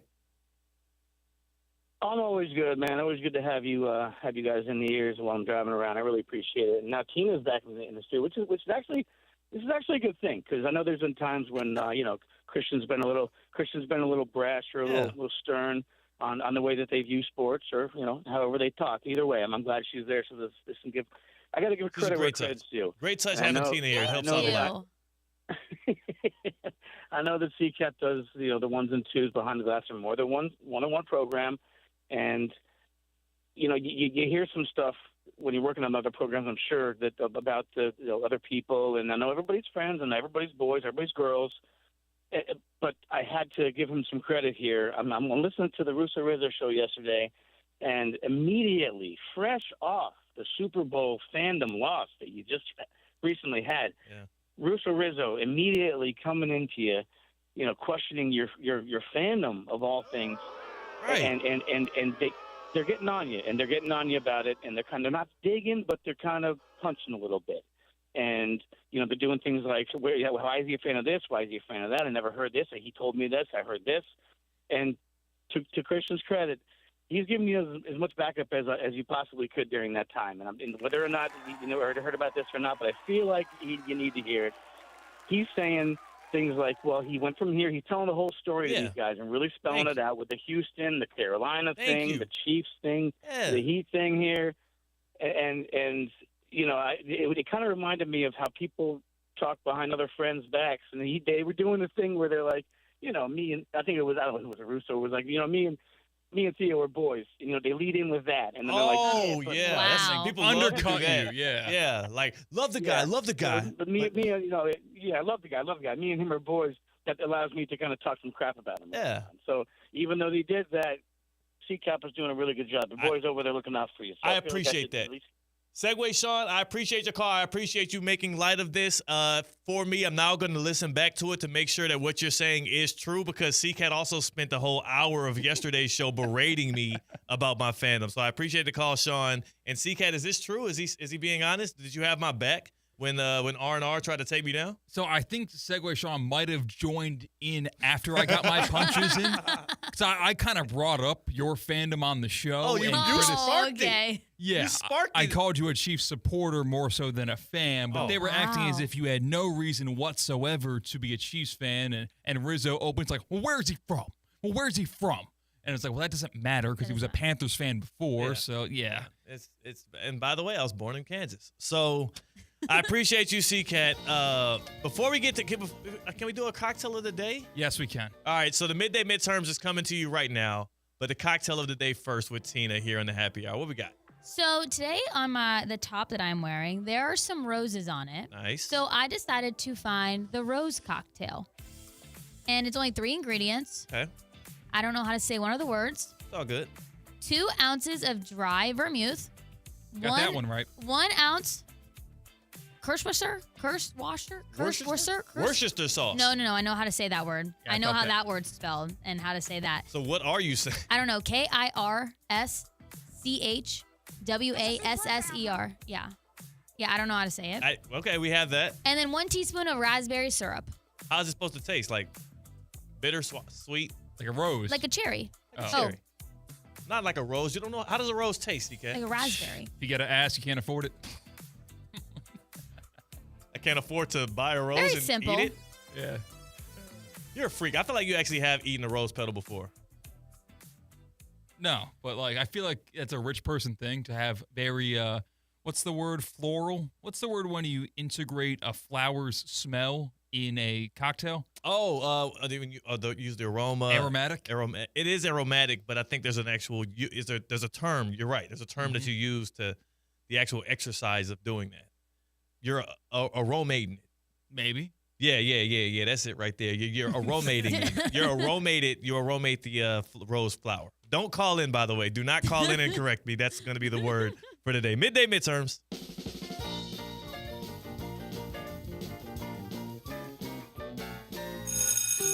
All right, Theo. Oh, I said Theo. Wow. Theo. Oh, man. Uncle Theo. That's what Theo, Tina, grade this for me. Super Bowl 59 as a whole, from when you turn the TV on to when you turn the TV off. Huh, look, is that a Kendrick reference? No, it was not. Believe it or not, people have been saying that before he did. It's an F. It's an F. It's an F. Personally, it's an F. I mean, that was a blowout. Watching the Chiefs lose like that. Plus, I couldn't even enjoy the Kendrick halftime show like I wanted to because everybody's putting out all these think pieces and hating on them left and right and criticizing Serena. Like, we can't enjoy anything these days. F- for the Super Bowl. I'm giving it a D. The game, terrible. The commercials, not too bad. And we all personally knew someone that was in one of the commercials as well. Right, that was dope. Shout out Ashley. Yes. Another Ashley who you might have forgotten the name of just now. I know her. All right. So I was just saying, we know her. I'm going to give it a D. Okay, give it a D. Yeah. Grade this for me, because me and Theo are watching Severance, and we're in a day and age where some TV shows come out all at once, the entire season. But Severance is one of the TV shows that you still have to wait the full week before you get that next episode. Grade that for me. Yeah. Having to wait a full week before the next episode of your favorite show. Oh my God, this is tough. Because you love the convenience of a full rollout so you can binge it, but also the community that you get when you're able to have a week of conversations, podcasts, interactions, social media in between shows. But then you have to be on the lookout for spoilers. That's true. You got to watch it as soon as possible. This is very complex. I'm going to give this a B+. I will say this. It is very contingent on the show. It is contingent on what the actual show is. Some shows I think are better binged. Other shows are better as community watches that release once a week. I'm a little torn because sometimes you'll binge a whole season and then you have to wait a year for then the next season. Yeah. And then you're like, okay, well, in a year, I'm probably not going to care about this. And I'm going to have to rewatch the seasons to remember what happened. Yeah. So I kind of like it when you have to wait for like just one episode. Yeah. It keeps you at a pacing. It keeps you at a pacing. I'm a habitual binger too. Like I will stay up too late to watch the next episode if the cliffhanger's that good. That's going to be me this Friday for Love is Blind. Love is Blind comes out, new still season. happening? What city? Yes. I don't remember. Huh. Yeah, I'm watching Severance. Minneapolis. Is it? I don't know. Severance is great, and it's a great show, so it works. Because right now, Severance is alive for like 3 months. Yeah. Because you're waiting for these episodes to be released, and it's still Great alive in your head. And you really got to watch the last episode. I'm telling you, it's going to drive you crazy. I got one more. It kept me awake all weekend thinking about it. So I have one question for y'all before we go to the next grade thing. You know the premise of Severance. I'm guessing you haven't watched it yet, Tina? No. Would you? Let's do it. Ever? Great. Okay, that's great. Actually severing yourself, and then can we explain it? I can explain without it. spoiling. Okay. Yeah, it's not a spoiler, so don't worry. If you heard about it and you're thinking about watching it, this will not hurt your experience whatsoever. It'll probably help you. Yeah. Think about if you walked into work every single day, your conscious being turned off, and a new conscious person kind of woke up, and that was your work person. Yes. Okay. You're split. And then when you walked out the door again, bang, original Tina's back. So as far as you, Tina, you don't have to work at all. You like your job, but maybe you had a job you didn't like that much, and you never had to experience work ever again. So I wouldn't you would only live outside of work. So when you clock into work, the very next memory you have is clocking out and walking out of the office. This is an interesting And then show. you live your full life outside of work. Yes. So but that means you have a conscious being that is in your body, your work self, that only knows work. That sounds kind of cool. Okay, so Tina, you would sign up for the procedure? Let's say it was free. Let's say it was free. Let's say they pay you to do it. I don't know. You would think about it. I would think Theo, about grade it. that concept now that you saw kind of live out in the show for a little bit. I have way too many, because of all the data points I have and I'm seeing how it plays out, obviously, the further you get in the show, at least where I'm at now, I'm going to grade that an F. Okay. When I first learned about it, I could understand why somebody would do it. I still would be a little bit trepidatious about people doing any kind of procedures on my brain. That's the only thing. Yeah, I'd be first in line. Listen, if I hate us. If I followed the career path that I originally sought out to do, which was being an engineer, and I saw the bottom line, I saw how much money was at the end of every work week, the paychecks would be great, and I didn't have to actually do the work for it. Ooh, I am signing up for the severance procedure. I'll have a work life, and I'll have a life, and I'll enjoy both. I almost thought you said I'll have a work wife, and I was about to say, hey, whoa. That might happen too. Hey, watch the show. All right, that was midday midterms. That was great. On the other side, we do have to get the last call. Okay. We do have to get the last call here. We're getting everything in today. I just seen the message right here. Micah in the YouTube chat. Somebody tell Theo that the Chiefs don't play in Kansas. Somebody tell Micah to shut the hell up. I think the first time I heard that. All right, I was born in Kansas. I know how the damn thing works. In fact, I still am not convinced, I'll be honest. that the Chiefs don't play in Kansas? Yeah, it doesn't really. Doesn't make sense. But they play in Missouri. It's Kansas City, Missouri, Kansas City, Kansas. We actually lived in Kansas City, Kansas. Why would and my parents name- worked in Kansas City, Missouri. Just name it something else. Why do you need two Kansas cities that are right next to each other in different states? You've got no answer. There's for like that. a real like almost there's a political issue around that. Like people will go to not a very grave thing that's like life or death, but it's one of those things that people that actually have more of a consciousness of being from there. I was there until I was 3 years old, so I didn't get into the weeds of it. They care deeply about the whole Kansas City border issue there between Missouri and Kansas. So I don't get into the weeds of it. I don't want to be offensive to either side. Tina, your last call. Last call. We've brought her up a few times today on the Shania show. Twain. Serena Williams. Yes. She said this, and it's fill in the blank. 4 words you have to fill in. Okay. If I don't get it right, I don't Get it to wrong. eat. Get it wrong. If I don't get it right, I don't. It's 4 words. Get it right. Care at all. No. That's If I 3 don't words. get it right, I don't sleep the next day. No. Sleep at all. No. You're doing 3 words. It's 4. See Yeah, that? you're doing 3 words. This is very, very concerning for the If I audience. don't get it right, I don't sleep at night. No. Hey, does it rhyme? Does it rhyme? No. Did she say this in a famous speech? Or is this like after a game, after a match? I don't know. Was it after the Super Bowl? If I don't get it right, I will get it right. No. Oh, I don't stop trying. You're close. Yeah, I don't stop. Giving effort. 3 words after that. Okay. I don't stop trying. No. I don't stop working hard. No. I don't stop problem solving. 3 words. 3 more words. Okay. Technically, don't. Is that a 2 words or 1 word contraction? No. Just saying. If I don't get it right, Serena Williams said this. Yes. I don't Stop. Blank, Stop. blank, blank. 3 words. I don't stop giving it my all. No. Damn that's it. 4 words. All right, we got to time's Okay, up. what is it? I don't stop until I do. If I don't get it right, I don't stop until I do. That I should have got that. Thank you, Tina. That was a great last call. If I don't get it right, I don't stop until I do. And we actually stopped early because we didn't get it right, and so we failed Serena Williams. Yeah, it's tough. On the other side, CCAT is going to deliver to you a great message, a good message at least. It's the happy hour. That's Tina, CCAT. I'm Theo Dorsey. Theoretically speaking. Hear that? The sound of adorable little birds in your garden. And if you were here, you'd taste the 2 sweet but tiny tomatoes you grew all by yourself. But you're not here. Because your self-care happens when you're riding your motorcycle protected by Progressive on your way to the store for a pack of normal-sized tomatoes. So if you ride, switch to Progressive, America's #1 motorcycle insurer, without getting your hands dirty. Progressive Casualty Insurance Company and affiliates, not available in all states. Are you annoyingly inattentive? Do you watch a movie and then ask a zillion questions because you weren't paying attention? Do people ask, how do you sleep at night? Then you should get a mattress from Mattress Firm. They can help anyone sleep. Mattress Firm's President's Day sale is happening now. Get a king bed for a queen price. Save up to $700 plus a free adjustable base with select Sealy mattresses. Get matched at Mattress Firm. Sleep at night. Restrictions apply. See store or mattressfirm.com for details.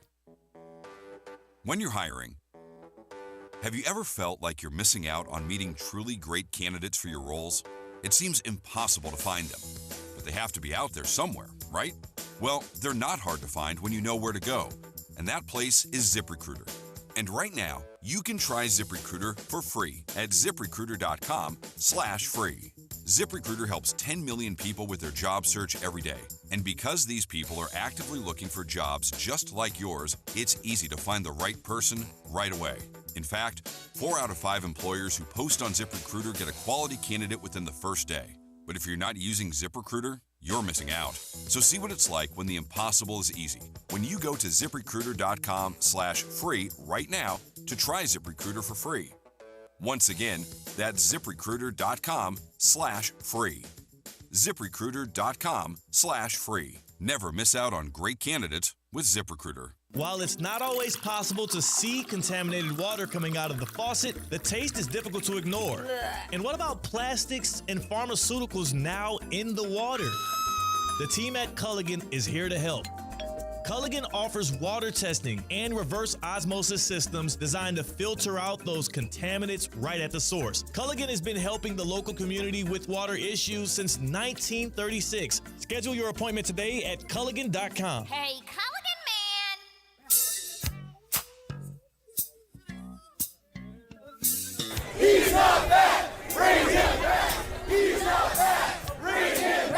Live from the Anajar and Levine Accident Attorney Studios, Theo Dorsey is Theoretically Speaking. Streaming live on YouTube, here's Theo Dorsey.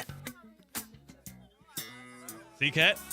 That's the Dallas Mavericks fans in protest of their general manager for trading away Luka Doncic, saying, quote, chanting, quote, "He's not fat. Bring him back." And you know what I did a couple months ago? I looked in the mirror and I said, he is fat. I got to bring him back. The real me. The real me is 17 pounds lighter. And that's where I am now because of Metrim MD. Metrim MD, they're right in Palm Beach Gardens. I went and saw them today, actually. Said hello to Diamond, said hello to Joanna. I love Metrim MD because they had me lose weight fast enough to stay motivated. I'm down 17 pounds in just 28 days. I put my friend on. I've known her for 10 years. She's already lost over 6.5 pounds in a week with Metrim MD in Palm Beach Gardens. They provide the food, they provide the supplements, and again, they make you lose weight fast enough to stay motivated. You never feel hungry. You always feel full. You've got more energy. You wake up with more vigor, more excitement for the day, and you can do it with the GLP-1 injection. You can do it without any injection. It's up to you. All thanks to Metrim MD, I feel better than I did 2 months ago, and I will forever be thankful for it. If you want to get your free, no obligation consultation, it's simple. Just go to metrimmd.com. M-E-T, the word trim, MD.com. Where do you see the biggest difference in your body, like in the mirror these days? Is it in your face, in your tummy, your arms? I gotta say, probably it's in my tummy. That's what I wanted to work on. And what's cool with Metrim MD is what? You didn't have to say tummy. What? I said tummy like jokingly, and you could have said stomach. That's what I when I walked into Metrim MD, I said I wanted like lessen the tummy. Like seriously, I look like I have a beer belly, at least before I did, and now I don't, and I don't even drink beer. So I was really focused on that. I burned the fat, not the muscle, so the belly went away. Tummy. You know, it's funny. I'm really curious about that though, because that is one of the main things that people glean as a positive from weight loss or body transformation is how you see yourself in the mirror afterwards.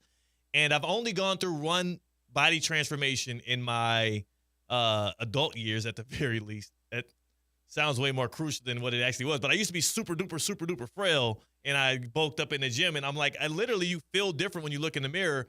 Last time I was chubby was when I was like 5 or 6 years old. I started running track, and then that never came back. But when I do look at those old pictures, I had a nice rounder face, and then things shaping out. So you do see a big change, and I'm just curious: is it just the tummy? Is it the face? I mean, maybe if you shave the beard, you'll see it more in the face as well. He's not fat. Bring him back. He's not fat. Bring him back. These Dallas Mavericks fans getting kicked out of their arena, getting their superstar plucked away from them, watching Anthony Davis go down for a month. That's brutal. I know Joe from Jupiter is a Dallas fan. He sounded like he was exaggerating. I don't know if any fan base has gone through this much trauma in this short of time that they're seeing. The only worst thing that could happen is them taking the franchise away. But I think the fans are on the edge. I think that if they take the franchise away, they might celebrate. Go in love, go in peace, go in joy. At St. Lucie Battery and Tire, batteries came before tires. We've been selling and servicing all types of batteries for over 50 years. So when you need a battery for nearly anything, we have it, as well as the fast professional installation you need. We carry premium